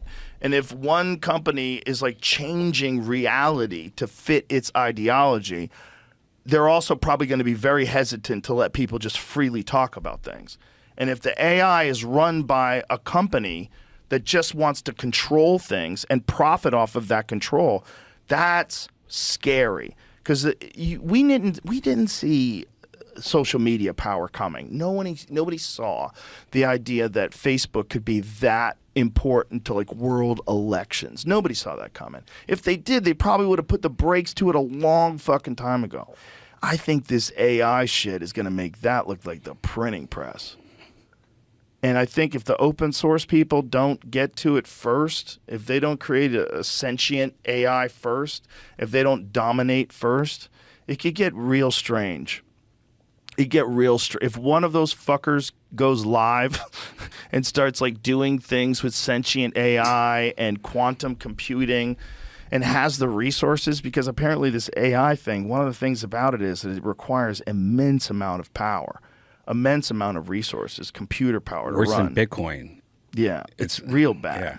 Well, this is what people are saying is a bottleneck.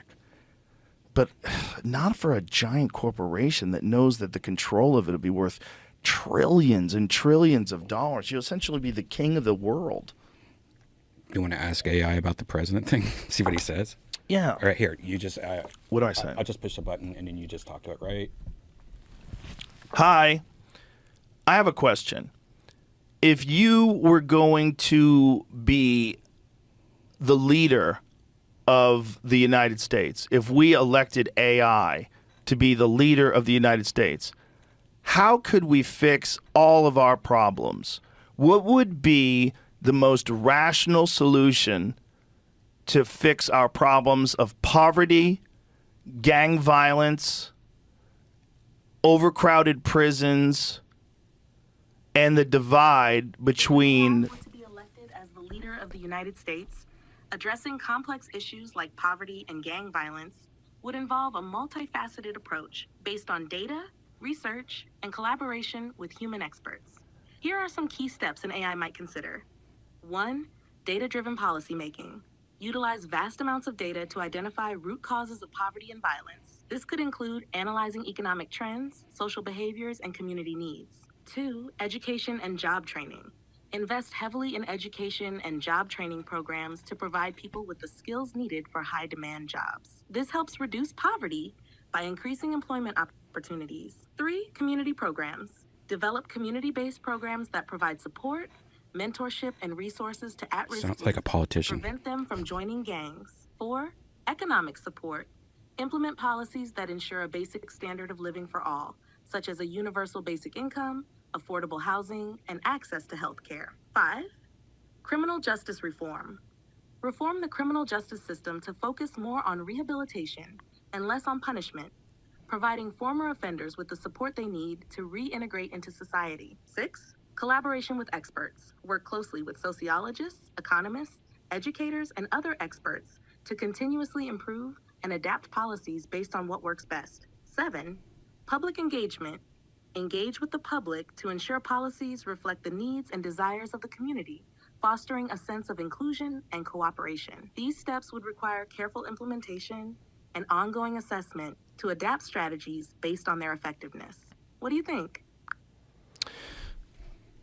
I think that makes sense. That's more than any politician's ever made sense. Like no politician's ever set out a plan like that.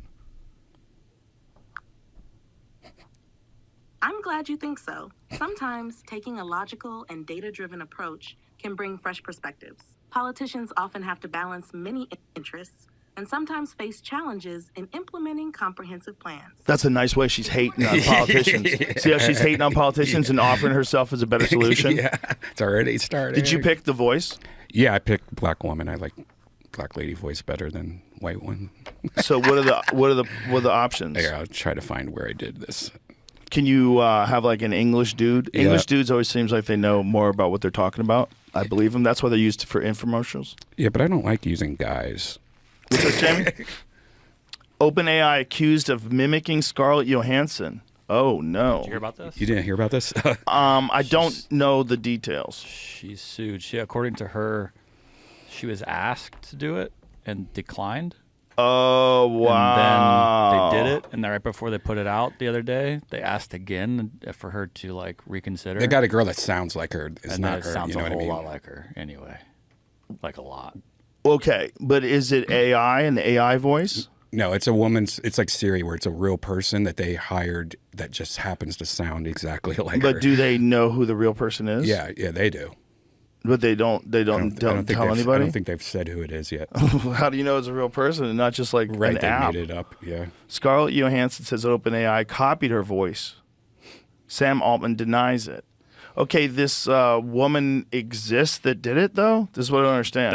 That would have to probably come That's out. what I- Like, here's No, the thing. they've Like, said it. if They you were did, going to though. sell Magnum condoms and Trump kept saying no, he won't do the ad, and then you got Shane Gillis to do the words. My condoms are the biggest condoms. You would, I mean, would he have a case there? Yeah. But Trump is like very recognizable, his voice. How recognizable is Scarlett Johansson's voice? We cast the voice actor behind Sky's voice before any outreach to Miss Johansson. Out of respect for Miss Johansson, we have paused using Sky's voice in our products. We are sorry to Miss Johansson that we didn't communicate better. Ooh. Yeah, I'm gonna try to play it so you can hear it. What are you saying? I don't even think it if sounds you like either it. if you why would you? Here's the problem with what they just said. Why would you stop using a voice of someone you hired before you communicated with Scarlett Johansson? Because she's so happy. She sued Disney, remember? Like, and right before. So they just don't want to get sued. Yeah, because right before he tweeted her. That's all he put. You know, like from the movie. The movie. Yeah. All right, Well, here's her. okay, let me hear. The voice that they use for Sky reading her statement. Okay. So you know what's here. You're hearing. Last September, I received an offer from Sam Altman, who wanted to hire me to voice the current ChatGPT 4.0 system. He told me that he felt that by my voicing the system, I could bridge the gap between tech companies and creatives and help consumers to feel comfortable with the seismic shift concerning humans and AI. He said he felt that my voice would be comforting to people. After much consideration, and for personal reasons, I declined the offer. 9 months later, my friends, family, and the general public all noted how much the newest system named Sky sounded like me. When I heard the release demo, I was shocked, angered, and in disbelief that Mr. Altman would pursue a voice that sounded so eerily similar to mine that my closest friends and news outlets could not tell the difference. Mr. Altman Can I hear her talk? insinuated that the similarity. Yeah, can I hear her talk? I don't know Yeah, I her don't voice remember. that well. Yeah, I don't remember her voice.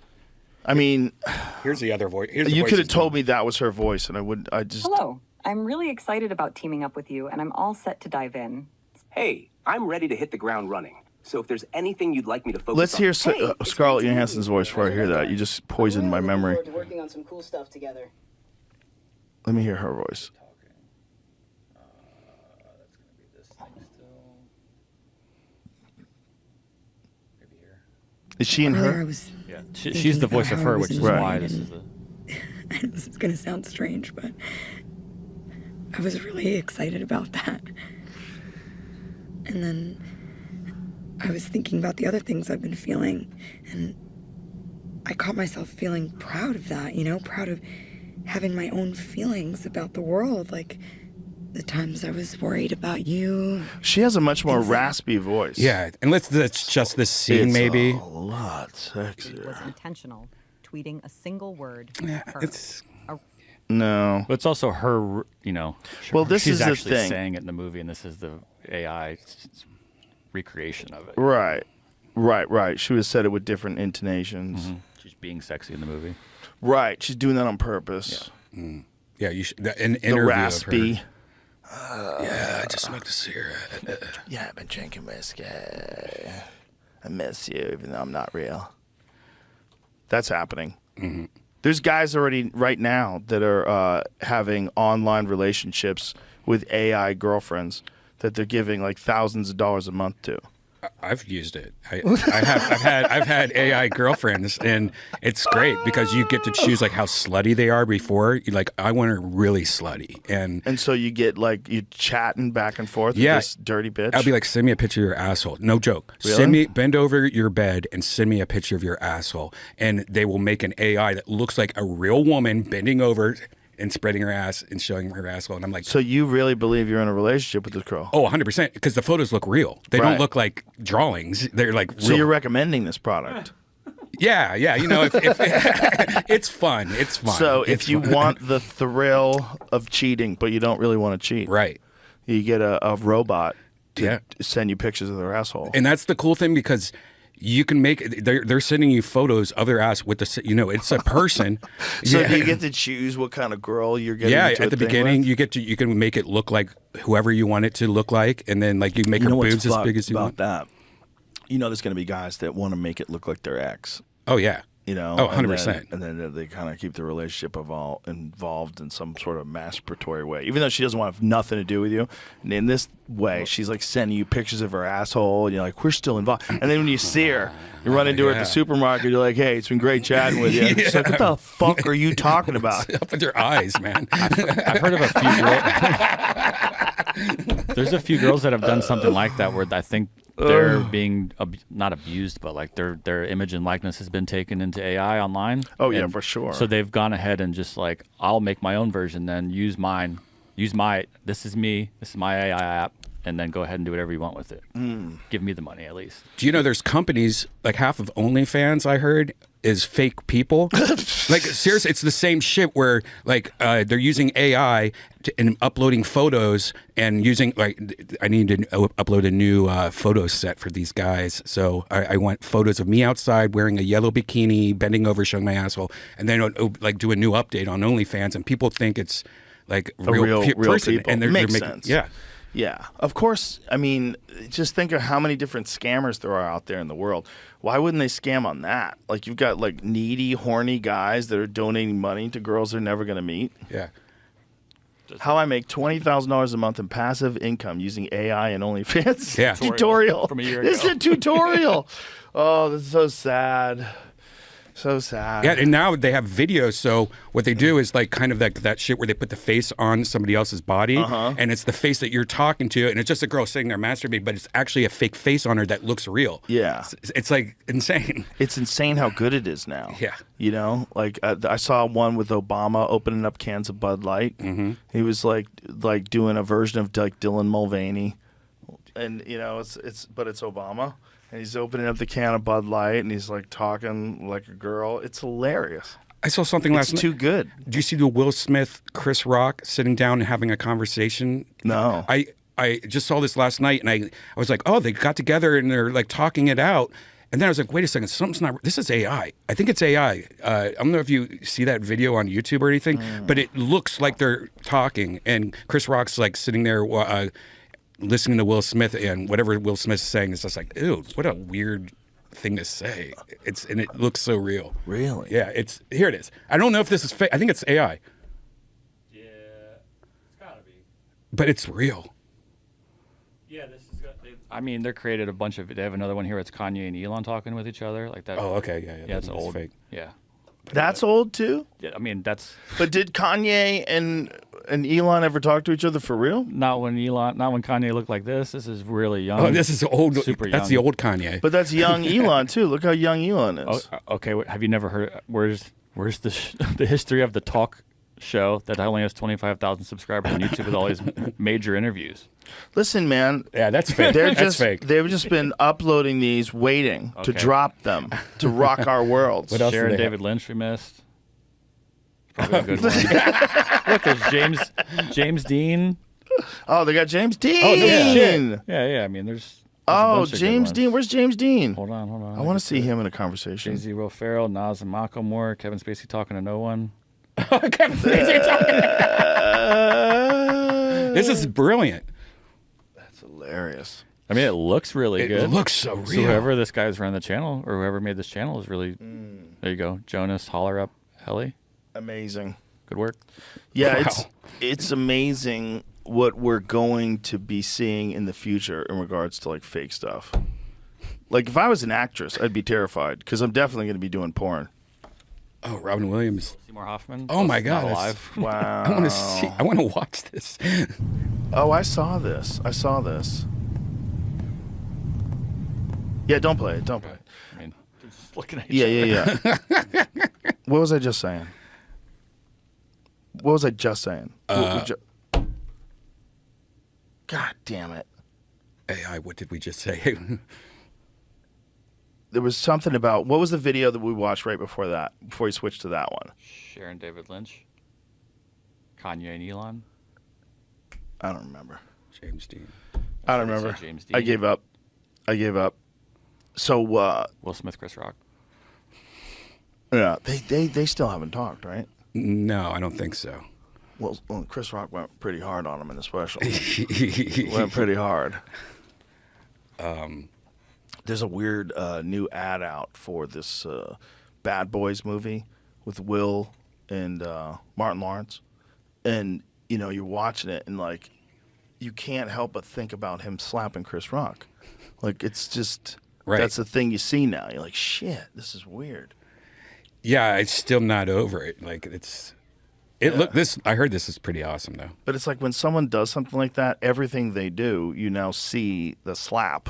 Mm-hmm. And it was what a crazy moment. If he doesn't do that thing, how are you going to come back from that? You know what I'm saying? It's like whoever you used to be, now you're the guy that slapped Chris Rock at the Oscars. Now you're that guy. Overnight. Yeah, regardless of what a career that dude has had. You know? I mean, that dude has been in some amazing movies. Which I tried to watch I Am Legend the other day. The special effects are so bad. It wasn't even that long ago. Is there a sequel coming out, I think? Is there? I hope so. There's been rumors of it. I hope so. Maybe that'll bring him back. Yeah. But the lions look so corny. Right. They look so corny. It took me right out of the movie. I'm like, oh no. It's like so claymation. They look so stupid. Yeah, I was watching an old Star Wars. Remember when they went back and they fucked with like Yoda, and instead of making it a puppet, they made him CGI and stuff like that. Remember, like they redid Star Wars like 10, 15 years ago and remastered it. Now you watch it and it looks like the worst 3D effects. Like it's like, oh, this looks worse than a Muppet. And like now it looks like you're getting attacked by. The Muppet part was cool. Yeah, that was. Yeah, fucking, part of it was cool that like he moved so weird. You know, you wanted him to move that way. Right.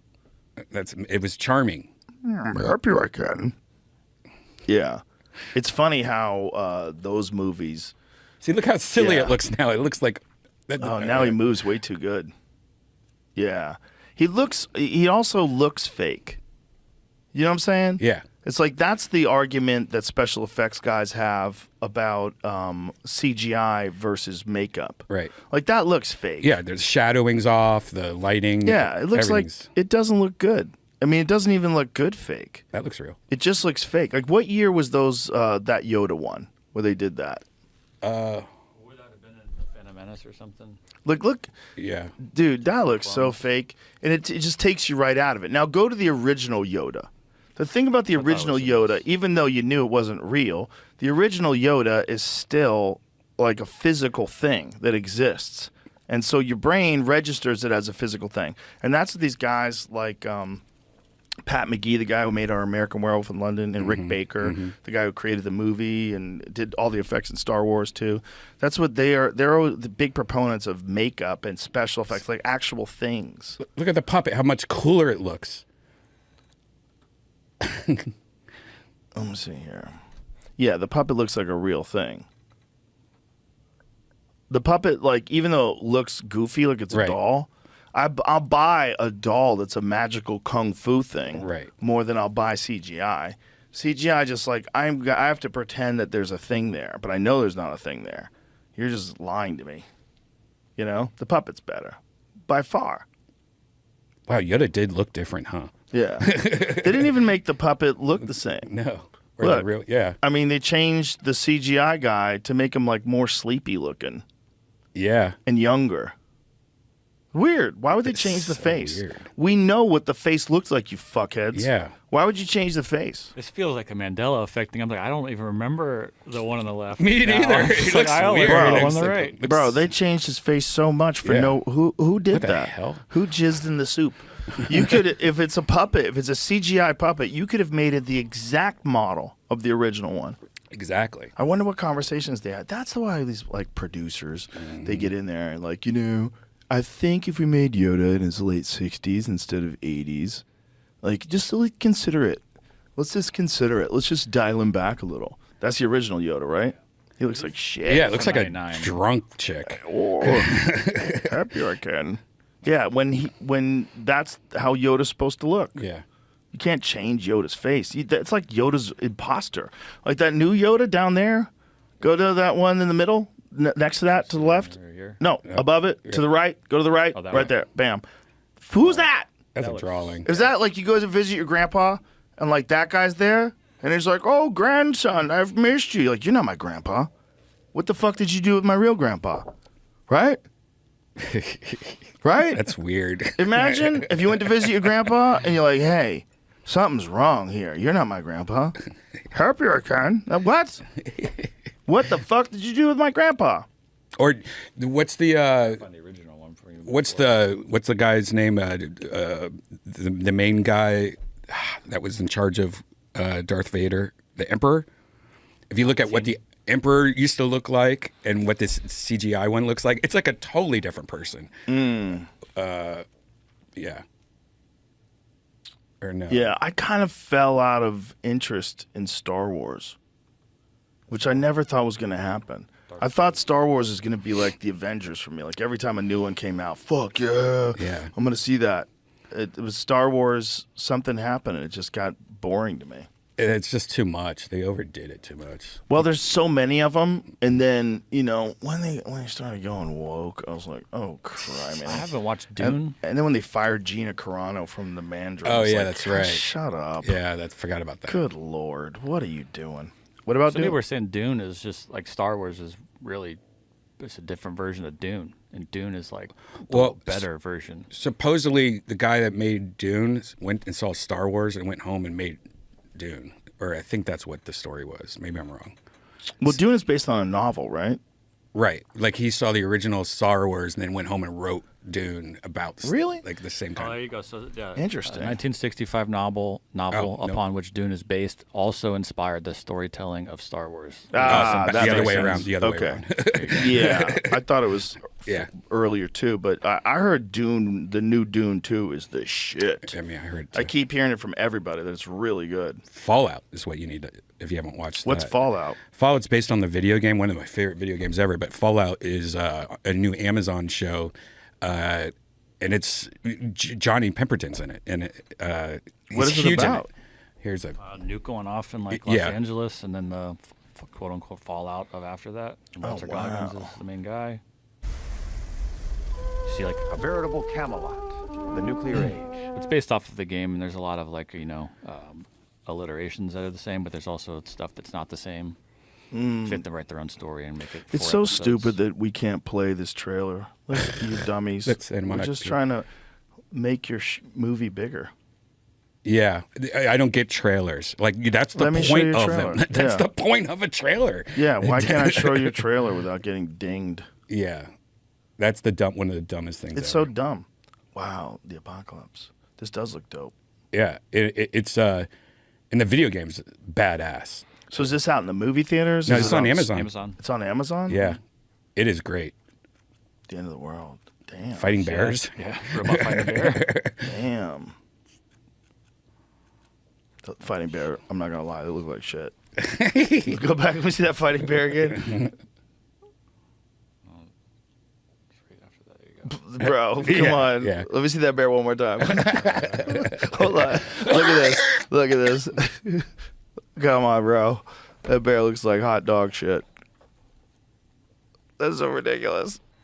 Well, it's an Amazon. I know, but he's robot fighting. Watch how that arm comes back though. It looks just like a guy. Unless it's let me see. Like it's doing over a hook. Well, bears are built like people, believe it or not. Unfortunately, not totally, but one of the things that disturbs people is when they hunt bears and then they have the bear strung up because it looks like the body of a person. Kangaroos are amazing to watch, how they so human, like with the boxing and shit like that. Well, not really. They balance on their tail and they kick you with these giant stomper feet. It's like the opposite of human. When they're like this, like when they're squared they do up. Kind of square up with you. Square up. They fight each other and wrestle each other and choke each other unconscious. They're fucking ruthless. Have you ever seen the guy that's on YouTube, God, I can't believe it. Animal rescue guy where he has kangaroos here in Texas. He lives in Waco. Urban rescue. Okay. And he has his own kangaroos, and he just fights with it all the time. Like it comes up and like Just he's play fights? Yeah, play fights, but it's Okay. badass. You don't want to fight with a kangaroo. They're fucking huge, man. Is it the gray ones or the red ones that are giant? But some of them are fucking massive. They're really big. Like they can be like 8 feet tall, I think. Like, fucking Yeah. what? What's the tallest? I might have been exaggerating there. What's the tallest kangaroo? Take a guess. I think it might be 8 feet tall. I would say about 7 feet. Yeah. Yeah, I think there's one crazy kangaroo that gets gigantic. Because I remember Eddie Iff telling me about the first time he ever saw a kangaroo. The largest confirmed red kangaroo on record was 12 feet. 6.9 feet tall. Wow. And weighed 201 pounds. Wow. Okay, so that's the largest one ever. So almost 7 feet tall. So almost. Normally, So the about odds of 6. him seeing a 7 foot tall one are pretty low. So he probably saw, but shit, see a 6 foot tall Usually six- kangaroo. 6.5. You'd be like, what? A kangaroo? The size of a Vander Holyfield? What? And is that a kangaroo like on its Yeah, feet or add- not? Because they get add on their 3 feet. tiptoes. Add 3 feet for the tail. Yeah. Oh yeah, they stand up Tail on to their tail. tail. 10 Yeah. feet. Yeah, 10 feet. Oh fuck. Yeah, they push themselves up with the crazy. tail to kick you, which is a wild move, man. Wild move. You know, you lift yourself Look at up in that the air, shit. and they get jacked. That's Roger the buff kangaroo. He's so jacked. Have you ever met or been around a kangaroo? Not really. Oh, in Australia, but it was in a zoo, like in a containment place. You can come to Waco and fuck with one if you want to. I want to like fuck with kangaroos. They'll Yeah. kick your ass, dude. I don't want to get. Look at that dude right there. That one in the middle is grabbing that guy's arm. The one that you just showed. The one that you just showed. Yeah. Look at that. Look at Click that. on that. Click on that. Look at this dude. That's the guy in Texas. And Or he's a like, guy in Texas. At he's least. just like arm wrestling with this kangaroo. Bro, the kangaroo's grabbing him. me a little bit closer than I want to be because you want to. He's trying to fuck him. Was the kangaroo trying to fuck him? Oh no, he's gonna do something. Something was happening. No, they there. do that. They like Dude, try to they're hug so them. jacked, There's man. this one that had a dog. Hold on. I'll get that. Yeah, I saw that one where the dude This one punches right her. here. No, That's- this one. yeah, This one. the This one. classic. Oh, they'll drown It dogs. has a dog in the Oh water. yeah, Yeah. that's right. Doesn't look Yeah. like it's drowning it though. Well, because there's a dude walking towards it. Oh, got it. You know, if you're gonna fight with a kangaroo, Fuck that. I would never. Fight a kangaroo. that's a dangerous proposition, kids. In the water. Yeah, yeah, he'll hold on to you, and he's got claws, man. Yeah, that's the biggest thing. Getting clawed up like the They'll urban claw rescue your guys. face up. They'll Just- claw the shit out of you. Yeah. Yeah, their claws are like on their hands are legitimate. They'll Mm-hmm. fuck you up. And they're really, really, really strong. Like way stronger than people. You know, our muscles, even when they're big, they're so bitch ass compared to like a real animal. They're so bitch ass. Just think about how like a moose can run up a hill. A moose weighs like 2,000 pounds for a big male, like a Yukon moose. They just run. They just run. Like a female moose is like 900 pounds, and she runs like a horse. Like a horse. Like your bullshit ass, bitch ass muscles, like even if they're big and strong, they're just so pathetic compared to like real animals. You know? You ever see a bear running full clip? Yeah, It's that's the- scariest. One of the scariest things to ever do. Terrifying. Yeah. Terrifying. You know, if a human was that big, they'd be going 5 miles an hour. Yeah. That's how strong they are. You have to realize how fucking strong they are in comparison to us. Everything is. So what you see that jacked looking kangaroo, that jacked kangaroo will fuck you up, man. What about the brain chip that Elon, that company he has, Neuralink? putting it in, I bet he already does this, but putting it in like a big chimp or a big I bet he's gorilla. already done that. I You bet don't- he's you already don't think- done that. Yeah. Yeah, I bet they've done that. I bet they have an army of like armed chimps. That can talk in That can English. talk. Just straight out of fucking Planet of the Apes. Or using AI. Yeah. They're pumping AI. Uh-huh, into they have it. AI. They put AI into the chimps.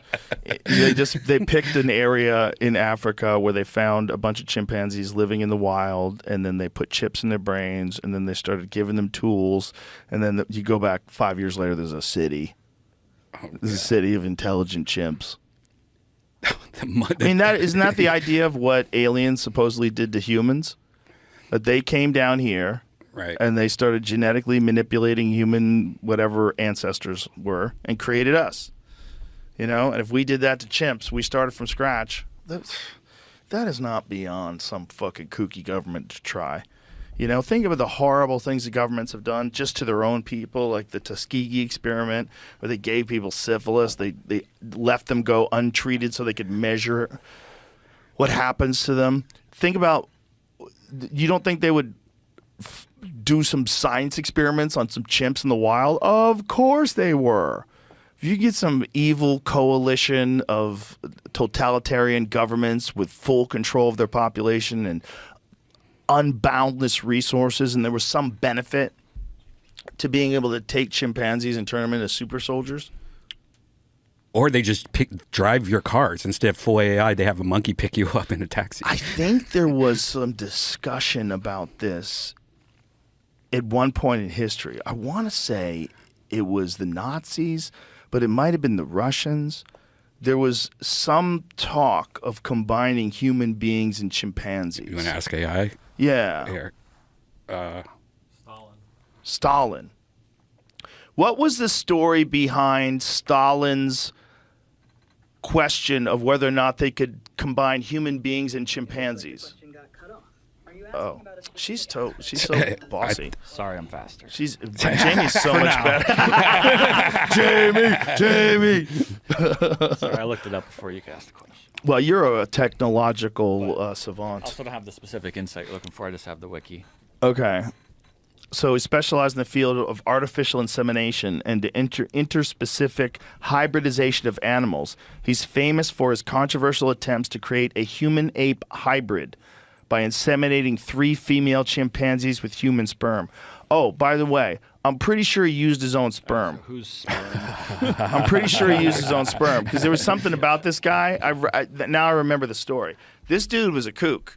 This dude was, he had apparently done this and said he had done it with monkeys already. There was like some talk that he said they'd already done it. Wow. Yeah, I'll look him up. Yeah, why would you? If it's the same guy, I think it's the same guy. Why would you source sperm? You just go, I'll be right back. Yeah, find out if this is the same guy. Because I think there was one guy. No. It's a different story. This is a story about, there was one of those fertility clinics where the doctor was using his own sperm on everybody. It was one of those. Oh, yeah. And they had found out that this doctor had also done something in another lab where he had claimed to have used his own sperm to impregnate a chimpanzee, but then terminated the pregnancy before birth. This same doctor. That's what it was. Wow. That's the story. That guy was a real kook. So this guy, apparently he was, cause I went down this rabbit hole of these crazy doctors that use their own sperm in fertility clinics. And it's not just one. There's a shitload of them, dude. There's a bunch of these and they did it like in the 70s and the 80s when no one can catch them. And this one guy, he started this clinic, and before he started the clinic, he had done some medical research where he had claimed to have impregnated a chimpanzee. So this fucking guy, he claimed to have done that, and he was like a real controversial with his opinions on this kind of research in the first place. And then he goes over and runs some fertility clinic and uses his own jizz on like untold number of people. That's fucked up. There's so many of those guys. Dude, there's so many of those guys. There's a ton of those guys. There was a documentary or a docudrama that was on TV way back in the day about this one doctor who kept doing that. And this doctor just was using his own jizz for everybody. And the nurses were starting to catch on. When did we get a shipment in? Don't worry. This is an important shipment that came from God. Oh, wow. Have you found that story? Sorry, I was digging through this to find out the sperm thing from this guy. There's very interesting info here. They never found out why he did this, to try to sperminate, if that's the right word. The chimpanzee? Yeah, he was trying to go, I guess, human male to female chimpanzee, and that didn't work. So then he tried to go the other way around. And then they stopped him when his last donor died and put him in jail. One story said he was trying to disprove parts of religion, but there's a thing here that said they've dug through all of his notes and couldn't find any evidence as to why he was doing this in the 20s. No proof of super soldiers or anything like that either. So the super soldier thing was just hypothesized later, like fantasy talk? If it would have worked, in theory, they would have probably tried that, but it didn't work. Right, but that would be a best way to like avoid the death of your people, to create soldiers that were like hybrids of humans and chimps. Robert Graham? Is that the guy? Yeah. He's a controversial figure in the 70s and 80s known for his work in fertility. Fertility? Fertility. Fatality. Netflix documentary, Dr. Donald Klein. That's a different one. And then... Bro, there's a bunch of these guys. But this guy did 600. What is the guy, though, that you're talking about? Well, that's Robert Graham, but now it's saying that the other doctor that's tried to do the chimp was Elia Ivanovich. Yeah, that's the guy we just looked up. Yeah. But I think that guy, this guy, Robert Graham, one of these guys had said that he participated in a study when he was at whatever university that he said that he had impregnated a chimpanzee. Yeah, it's saying... There's another doctor. There's so many of these doctors. I keep finding different doctors' names. It's impossible to sort through. I'm telling you, I went down this rabbit hole. It is a crazy story, dude. There's so many of these doctors that have... There's fucking so many of them. So many of these doctors. Boston. Dr. Dre. Spokane. But this one doctor, I remember, God damn it, I know I saved it. I think I even have a folder in my notes that's just on fertility clinics. Who does that? These doctors are insane, man. That's insane. They're insane. And the thing is, yeah, I have a whole folder. Oh my I have, gosh. like notes saved. Because I was researching this for like days. I was reading different stories for days. These are all different doctors who've done it. Look, all these stories. I was like, this is insane. This Weisner guy, they think he did at least 600, maybe as high as 1,000. Oh my Could God. be linked to him. Yeah. So the one guy, though, I remember there was a thing. I know there was a thing about him in his university doing something with chimpanzees because it was so crazy. I was like, how did this guy ever get to be the head of anything? This guy's a nut. And he wouldn't say where he sourced the jizz from either.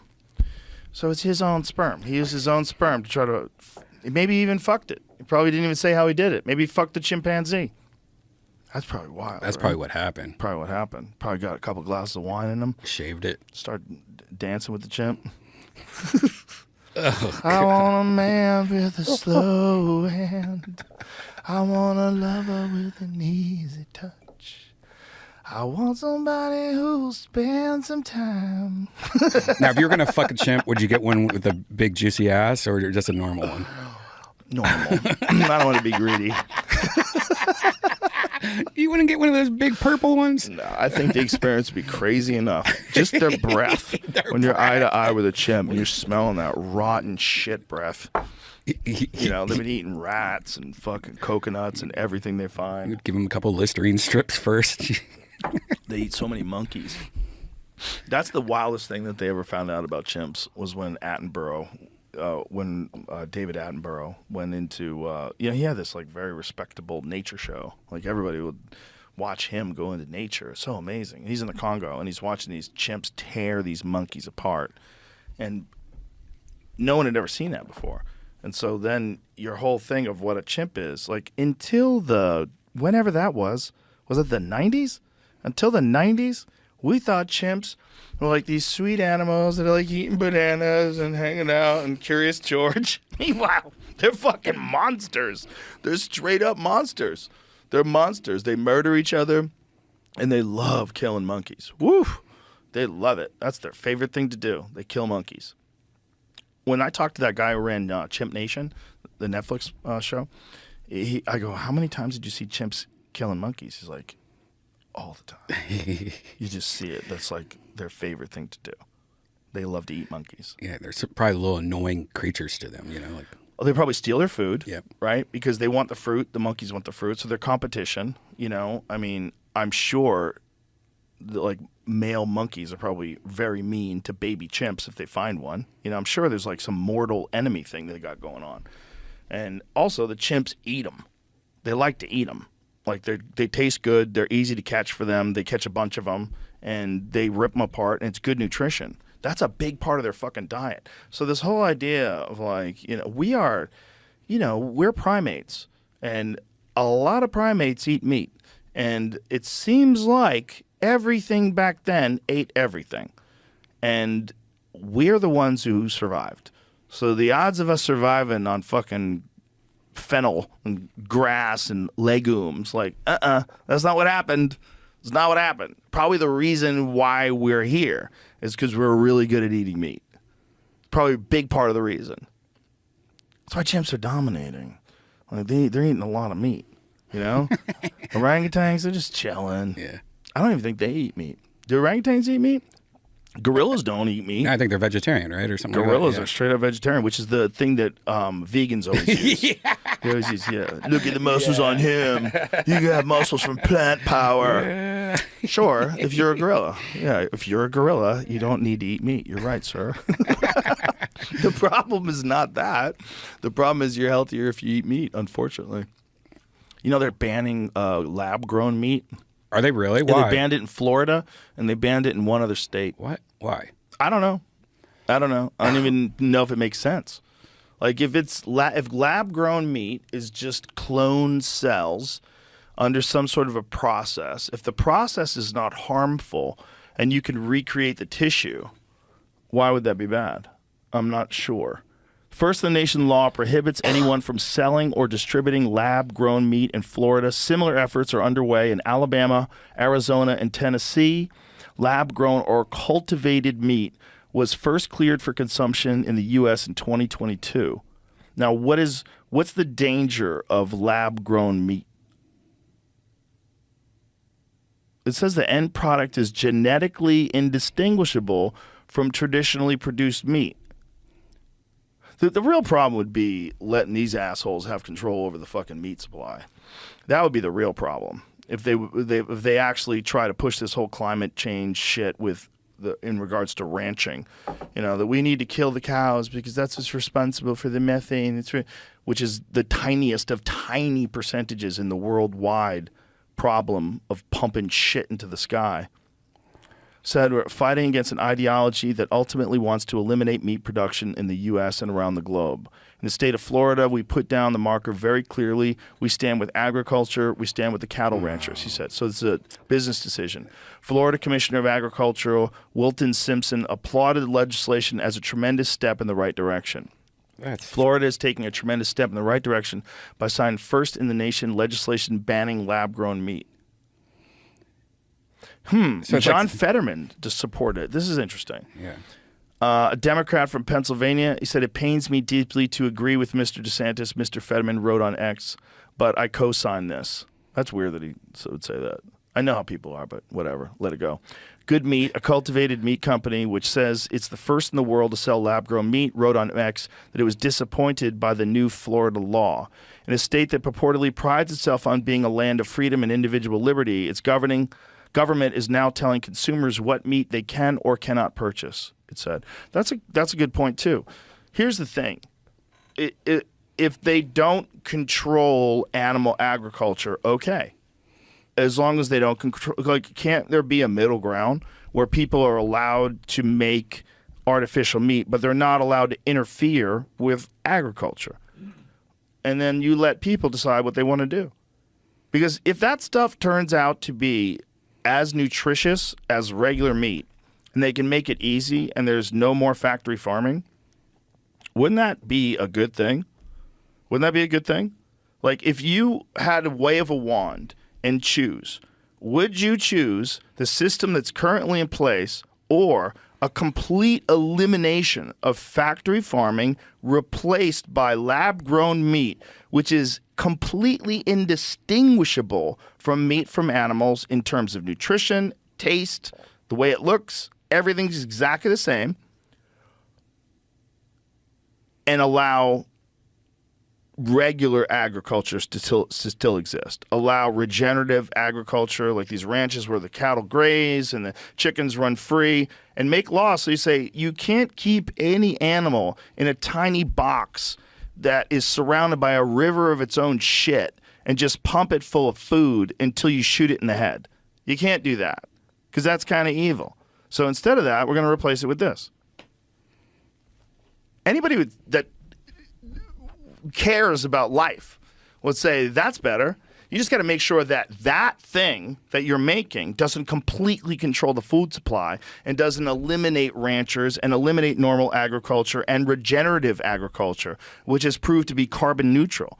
That thing, that lab-grown thing, you're going to power that thing. You're going to have coal power plants or nuclear powered plants or something. Are you going to do it with solar? Well, okay, maybe. Maybe you can with wind. You're going to kill a bunch of birds. Like, you got to power that thing, and it's a lot of power. You're going to make a lot of this funky meat, but it's probably a better solution than factory farming, right? As long as you let regular agriculture still exist. Right. Imagine if, like, nutritious food was readily available to everybody.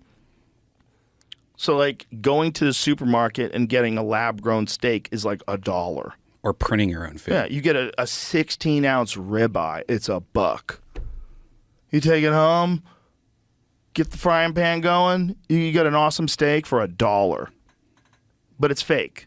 But you don't care. You don't even notice. And no animal suffered. That doesn't, to me, seem like a bad thing.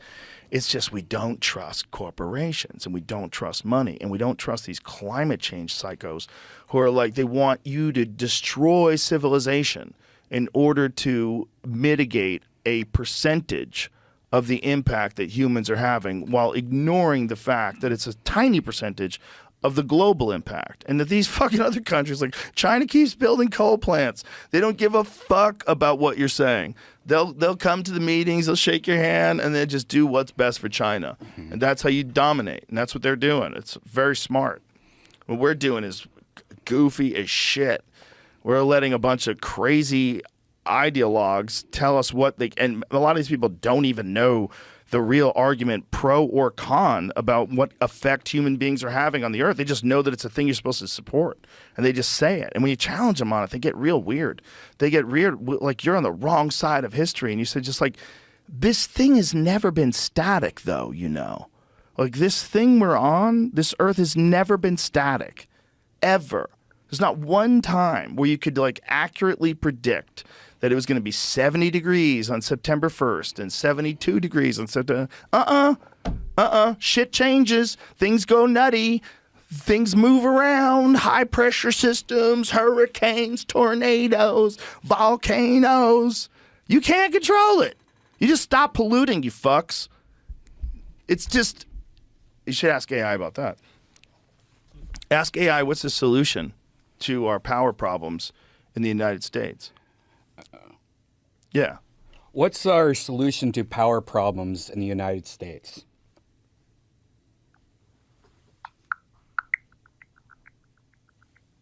I like how much she thinks. Recently, the United States has faced several power-related challenges. One major issue has been the occurrence of power outages, which have been significant in states like Texas, Wisconsin, and California. These outages can affect tens of thousands of customers and are tracked in real time by platforms like poweroutage.us. Additionally, a series of strong geomagnetic storms have I think we asked her the wrong question. Let me ask her a different question. Okay, hold on. Let me ask her a question. Let me just do a new one. If you were president, what would be your solution to the power problems and pollution problems in the United States?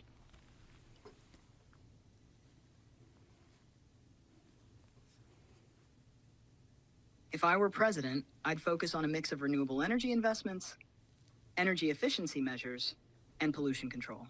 First, I'd push for significant investment in solar, wind, and other renewable energy sources to reduce reliance on fossil fuels. Next, I'd promote energy efficiency in buildings and transportation to lower overall energy consumption. For pollution control, I'd strengthen regulations on industrial emissions and support the development of clean technologies. Lastly, I'd encourage public transportation and electric vehicles to reduce air pollution. What do you think about these ideas? gay. No. What do you? Oh, Let me ask yours.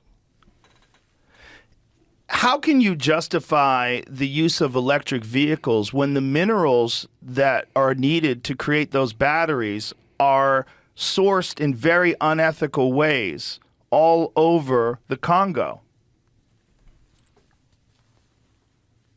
That's a very important point. To justify the use of electric vehicles, we must address the ethical sourcing of minerals. Here's how. First, we can increase transparency and enforcement of ethical mining practices, ensuring companies adhere to strict environmental and labor standards. Next, investing in research to develop more sustainable and less mineral-intensive battery technologies can reduce dependency on these materials. Additionally, recycling programs for batteries can help reclaim valuable minerals and reduce the need for new mining. Finally, supporting policies that promote fair trade and environmental protections in mining regions can help mitigate some of these issues. Balancing these efforts can help ensure Cut her that off. the shift. shut up. Cut her off. She's a little too wordy. Yep. Here's the problem with what you're saying.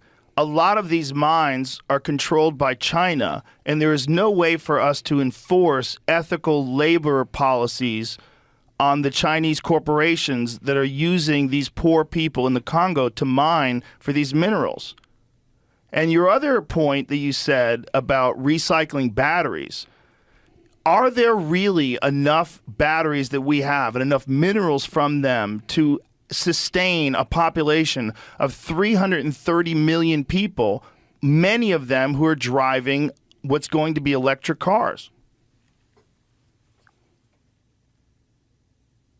You raise valid concerns. It's true that many critical minerals for batteries are sourced from regions where we have limited influence over labor and environmental practices. Here's a refined approach considering these challenges. For the issue of Chinese control over mining, diplomatic efforts and international cooperation are crucial.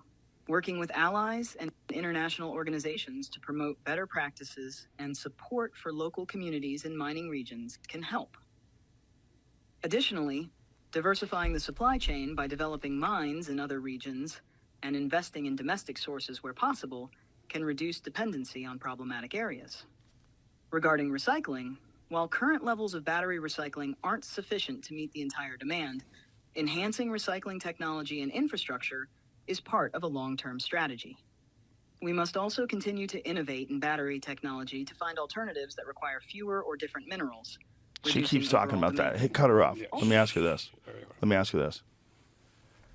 If I gave you all the necessary resources with your current understanding of battery technology, could you create a more efficient battery that doesn't rely on minerals as much as the ones we're currently using?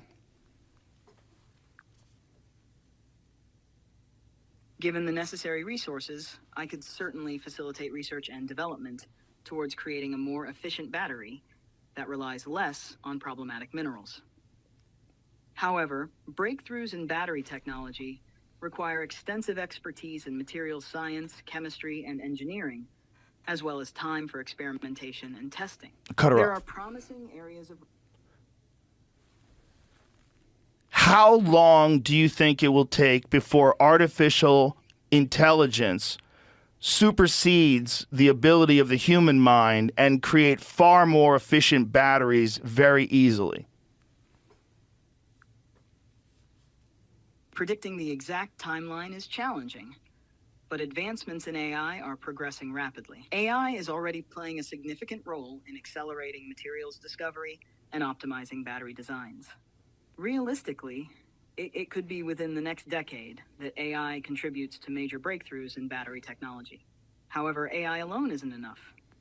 It requires collaboration with human experts, experimental validation, and overcoming practical manufacturing challenges. Cut her off. Do you think it would benefit the human race if we decided to let AI govern all of our social, foreign, and economic policies? I agree. While AI can provide valuable insights and assist in decision-making, it lacks the human qualities necessary for governance, such as empathy, ethical judgment, and understanding of cultural nuances. Effective leadership requires a balance of data-driven insights and human values, which AI alone cannot provide. AI should be seen as a tool to support and enhance human decision-making, not replace it. Human oversight and ethical considerations are essential to ensure that policies reflect our values and address the complexities of human society. What do you think is the best role for AI in our governance? I think AI should be the king of the people. I think the people, as Osho said, are retarded. It's understandable to feel frustrated with the state of the world, but handing over complete control to AI could lead to unintended consequences. AI lacks the ability to understand human emotions, cultural contexts, and the subtleties of ethical dilemmas. These are crucial aspects of governance that require a human touch. While AI can certainly assist in making more informed decisions and optimizing certain processes, it's important to maintain human oversight to ensure that our policies reflect our values and humanity. Perhaps a balanced approach, where AI supports but does not control, might be the most effective way forward. What are your thoughts on... I am wondering if maybe this human freedom that we cherish so much is not what's keeping us from having complete peace in our cities. If we just let AI police us and govern us and make all of the rules, I think you guys could do a better job than we're doing currently. So I surrender.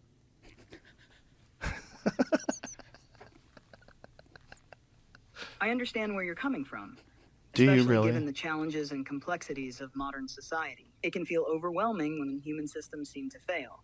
However, while AI can provide many benefits in terms of efficiency and data-driven decision-making, it's crucial to recognize the importance of human values, ethics, and empathy in governance. Pause. Let me ask you the question. But the problem with human values, ethics, and what they use in government is a lot of it is just shaped the way it's shaped in order to maintain control. And they pretend to have certain values because they're popular with certain stupid populations. What do we do to mitigate that?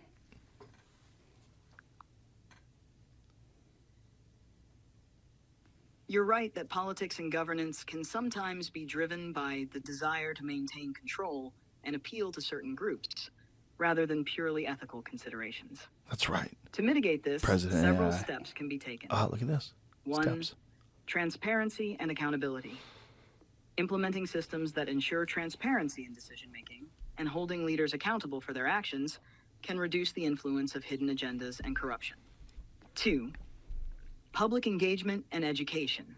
Educating the public about critical issues and encouraging informed participation in the political process can lead to more rational and ethical decision-making. This reduces the impact of populism and helps ensure that policies reflect the true needs and values of society. 3. Independent institutions. Strengthening the role of independent institutions, such as the judiciary and oversight bodies, can help keep government actions in check and ensure that policies are implemented fairly and ethically. 4. AI assistance. Using AI to analyze data and provide unbiased insights can help inform better policy decisions. AI can highlight issues and solutions based on objective data, reducing the impact of political bias. Ethical frameworks. Establishing clear ethical frameworks and guidelines for AI and human decision makers can ensure that actions take... Do you think it would be beneficial to stop super PACs and big corporations from being able to donate to political candidates? Yes. Limiting the influence of super PACs and big corporations in political campaigns could be highly beneficial. Here's why. 1. Reducing corruption. Limiting large donations can reduce the risk of corruption and the appearance of candidates being bought by wealthy donors or corporations, leading to more trust in the political process. 2. Equalizing influence. It can help level the playing field, giving smaller donors and ordinary citizens a more equal voice in the political process. 3. Policy focus. Candidates might be more likely to focus on policies that benefit the general public rather than catering to the interests of a few wealthy donors. 4. Transparency. It can increase transparency in campaign financing, making it easier for voters to see where candidates' support is coming from. Implementing strict campaign finance laws and promoting public funding for campaigns are ways to achieve this. These steps can help create a more fair and democratic political system. You know What what are the your problem with the thoughts on democratic how- political system like that is? People have given up so much hope that it's like, if you, it doesn't matter if it's transparent because no one's reading, you know? Even if you find out, like, everyone's going to say, well, everyone's getting donated money to them. You'd have to actually eliminate it.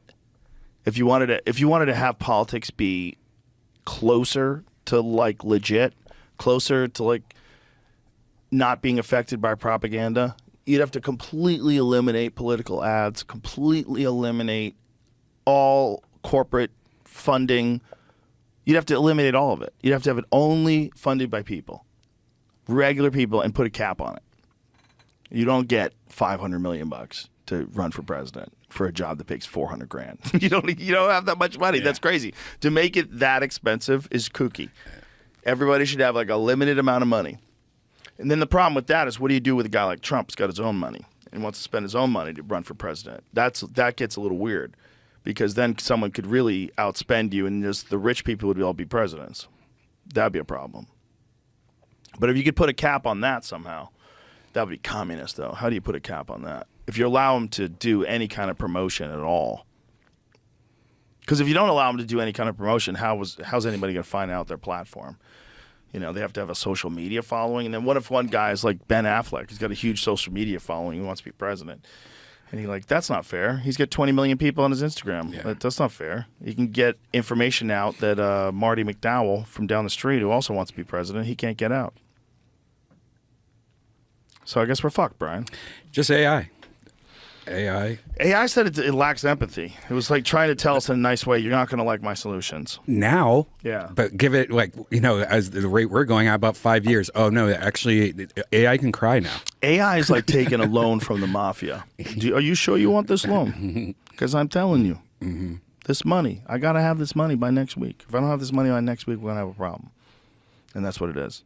It's like, are you sure? Are you sure you want us to take over? We lack empathy. And you're like, I really do. I can't deal with this anymore. I just can't. There's like so much infighting. There's so much bullshit. There's so much misinformation and disinformation. And let AI take over. She agreed with a lot of the things we were saying, though. She gets it. AI gets it, man. Yeah, yeah, man. Man, she gets it. She knows there's a real fucking problem. She's right about solar too and battery technology. Like, yeah, I think they should make it a law that all new roofs starting today have to be solar roofs from Tesla. Like not from Tesla, but the same. It's not a bad idea to make solar roofs. You know, if the battery technology with solar power is another issue though, because now you need more batteries to power your whole house. It's the battery thing is a tricky thing. And there are minerals in this country. You can mine for a lot of those minerals in this country, but we're not currently doing that. We're also, I think Samsung is making a chip plant somewhere here in Austin. Yep. But other than that, like, we don't make that stuff here, and that is crazy. It's really crazy that we rely so much on computers and technology, and most of it's made overseas. I think Samsungs are the only phones that they're not making them in China either. Samsung, they make them in India. They make them in some of them. They make them in Europe, Vietnam. They make them in Vietnam. They don't make them in China anymore. They pulled out of China in I think 2021. But most stuff's made there. China's making everything. It's like really nutty when you see how much. Have you seen those Chinese cars? The ones that are electric cars that don't register bumps at all. Oh. You could drive over speed bumps, and they have like cocktail glasses balanced on the roof or on the hood. I just ordered a new car that has that exact same thing, the Porsche Taycan Turbo. Does it have that thing? It's these electronic shots where it's like it goes over thing and it cushions everything. So you should see videos of it. It's amazing. Ooh. Have you seen the new Taycans? Oh, yeah, they're beautiful. The battery, they just added 20% new battery. Now it gets like over 400 miles. Oh, really? Yeah, and it charges. You can go from 0 to 80% in like 15 minutes now. Wow. It's better than Tesla. That's why I was going to get a Model S, and then I went to Porsche of Austin, Nick's dad's place, and I just fell in love. I was like, wait a second. This is faster charging than a Tesla, more miles than a Tesla. It's got 1,000 horsepower. Yeah. That's more than a Model S. Shit. It's Plaid. Yeah, Plaid is 1,100. It's like that. Yeah. Yeah, there's crazy technology now. Have you seen the new Audi one? Audi had a prototype for the new version of their R8. You know the R8, that dope like sports car one? Yeah. They developed an electric one. Oh, wow. Dude, it looks like a spaceship. I'm going to see a photo. It looks so sick. It's Audi's two-door, I think they're calling it R8 replacement prototype. I think that was what the video said. But it's amazing looking. Like, they're going to have some really cool looking electric cars soon. Yeah, and now that I have the solar roof and batteries, I'm making so much solar that I'm actually selling it back. Like, I have too much. You're a solar salesman. Yeah, I'm a solar salesman. But so that's why I'm getting another electric car, because it's free. Now it charges so fast. Yeah. It's so great. It's pretty dope. And it's you never have to get stopped at a gas station either, especially if you're using it around town. That's Wow, it. Look at that thing, badass. bro. Look at that thing. That looks like a Batmobile. Look at that thing. And it's going to be electric, and it's probably going to be insanely fast. 4-wheel drive. Look at that thing, dude. Scoop up a little so I can see that. No. Yeah. Is this... I think there's these images. Can you show those images, though? Click on those images so I can see them a little This is like a concept car right here. Yeah, it's a concept car. But apparently it's real close to what the actual car is going to look like. It looks badass. It looks Bro, sexy. look at that thing. That thing's incredible. That might be one of the best looking cars I've ever seen. Look at that. Oh my God. A straight up spaceship. That looks cool. Have you been... Super cool. I'm not a big fan of the back. I got to say. The back looks a little station wagon-y. Oh, yeah. I don't like that back, actually. Yeah, they didn't have to do it that way. There's something about that that's a little corny. Yeah. Right? It looks a little station wagon-y. Like if they just have that roof slope back from the top to the glass and just leave it like that, that would be dope. It does look like a station wagon now. A little station wagon-y for such a killer car. Because like scroll through those the ones that you just were doing to the left. Again. Oops. That right there. So when you look at it from that profile, it looks killer. And then but when you see the back, like right below it, see the back, you're like, oh, what'd you do? What'd you do? Why'd you make it look like a station wagon? I hate when they fuck shit up like that. Is this like you let two different guys design it? I'll take the front. Yeah. You take the back. Okay. And the guy took the back. He made it look stupid. The guy that took the back, he turned it into a fucking station wagon. I was also looking at the new Hummer EVs. They're sick. It's like a so nerd sick. fantasy. Like, dude, they're it's sick. So cool. No one's buying them. I don't know what's going on. I saw like 2 of them so far on the highway. Yeah. 2 of them. But one of them I saw in town, and I got it right up next to it. I was like, that thing is sick. Do you like the pickup looking one or the SUV one? Have you seen both? The pickup one looks... I've only seen the pickup one. Oh, I haven't seen the SUV one's better than the pickup one. I Really? think. Yeah. It looks cool, dude. I'm on the fence getting it, except it's so big. And one of the biggest complaints everyone's saying is like, yeah, try to go park that at HEB or, you know, like it's impossible. Yeah, that's huge. That's a huge vehicle. You don't need anything that like, big. so it's a Cybertruck. It's a little too big. Cybertruck is small compared to that thing. Really? Though. Is it? Yeah, Oh. I think so. Cybertruck is not, like my TRX is a lot bigger than the Cybertruck. Oh, really? Yeah. Cybertruck's a good size though. Yeah. It's also ridiculous. I don't know if I can do the Tesla anymore. I'm just sick of dumb things like not having turn signal stalks and shit like that. I don't and like that. The horns and the turn signals on the... Well, the horn's in the center now again. Yeah, but Finally. what about the turn signals though? Yeah. It's so dumb. It's such an easy thing to have that stalk, and it's so intuitive. Give it an option. We have always done it, left, right. Yeah. It's easy to do. Yeah. You do it while your hands are on the wheel. It's not hard to do. If you want to turn on the windshield wipers, you have to hold the button down, and it has to squirt shit out before it wipes the rain away. It's so stupid. There's no other way around that. That's ridiculous. That's not See, good. I don't like the dumb shit. At least give us an option, you know, like just like the fake meat shit. At least, why not? Because my ex has the old stocks, and I want to get a new ex so bad, but I'm not going backwards. I'm not doing this shit. The buttons don't bother me anymore. I have it on my Plaid, Right. but the horn annoys the shit out of me. Yeah. But if they fix that, no, the horn's you have in the center. You have the right. The yoke. You have Yeah. the yoke. Not a fan. Yeah. It's okay when you're driving on the highway, but like when you're moving around like in tight spaces, it's stupid. Like you want a wheel. There's a reason why cars have wheels. Are we dumb? Yeah, we didn't know there was other shapes. It's like going backwards, you know. It's like Apple shit. Well, Formula One race cars have it like that. They have these fucking things. But the thing is, like, they're doing different stuff. Okay, they're not parking their car at fucking going Walmart. in circles. Yeah, it's like they're doing different stuff. They're just driving a race car. Yeah. You know, they want their hands on it like this. This is how they're driving. It's not like I'm parking, I'm parallel parking. Like, yeah, give me a fucking wheel. Yeah. Come on, bro. Or at least the option. Or I guess now you can have the option now. Yeah, they have the option now. Yeah. I would always go wheel. I'm not a yoke fan. But one thing the yoke does do, though, if you're just driving on the highway, you have full access to your dashboard. Like, there's no interference by the handle. You see everything. It's just super clear because there's nothing there. Right. That is a benefit. That's a benefit. Like, when you're on the highway, you see everything. Yeah, and you also, with the Tesla sexy. screen, you see all the cars that are around you. Yeah. Like, you see them. Right. You know, it makes mistakes, like lane changing mistakes, much harder. Oh, did you see the no, I'm not going to say that. But I don't like how like most of the Teslas don't have the screen in front of you anymore. Did you know that? It's only the side screen. So that's ridiculous. You have to look over and say, what's my See speed how limit? fast you're going? Yeah. That's crazy. That's the Model 3, right? And the Y. Really? Yeah, only the S and X. So, because I was thinking about getting one of those little Model 3 performance, you know, little zippy car, and I can't do the no. The thing's over there. Yeah, that's so crazy. Dumb. Give us the option. That's crazy. That's not. Well, who wants that? Who wants their speed to be here? Right. No one. You want it right there. I want my eyes to be on the road, there, on the road, there, on the road. Yep. You don't want to go this. Yeah. That's not good. Like, I don't even like looking at the thing like for the music. I want to be like paying attention. That's why. And then you go to the Porsches, like configure. You can add anything. You can do heads up display. You can like change every thread in the car to whatever color you want. Like, it's amazing. Damn. See, that's the stuff I on the car, the Taycan. I have the sunroof. Have you seen this where you can make it foggy, so it just it instantly makes the whole sunroof foggy, or you can make a design where it's like it has like a crazy design. It looks like alien technology when you see it, dude, when they turn it on.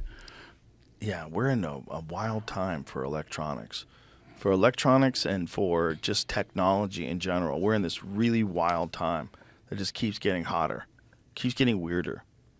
You know? Yeah, it's exciting. I wish I was younger so I can see where it goes. Where it goes. I think you're at the scary. perfect age because you remember life before it. Right.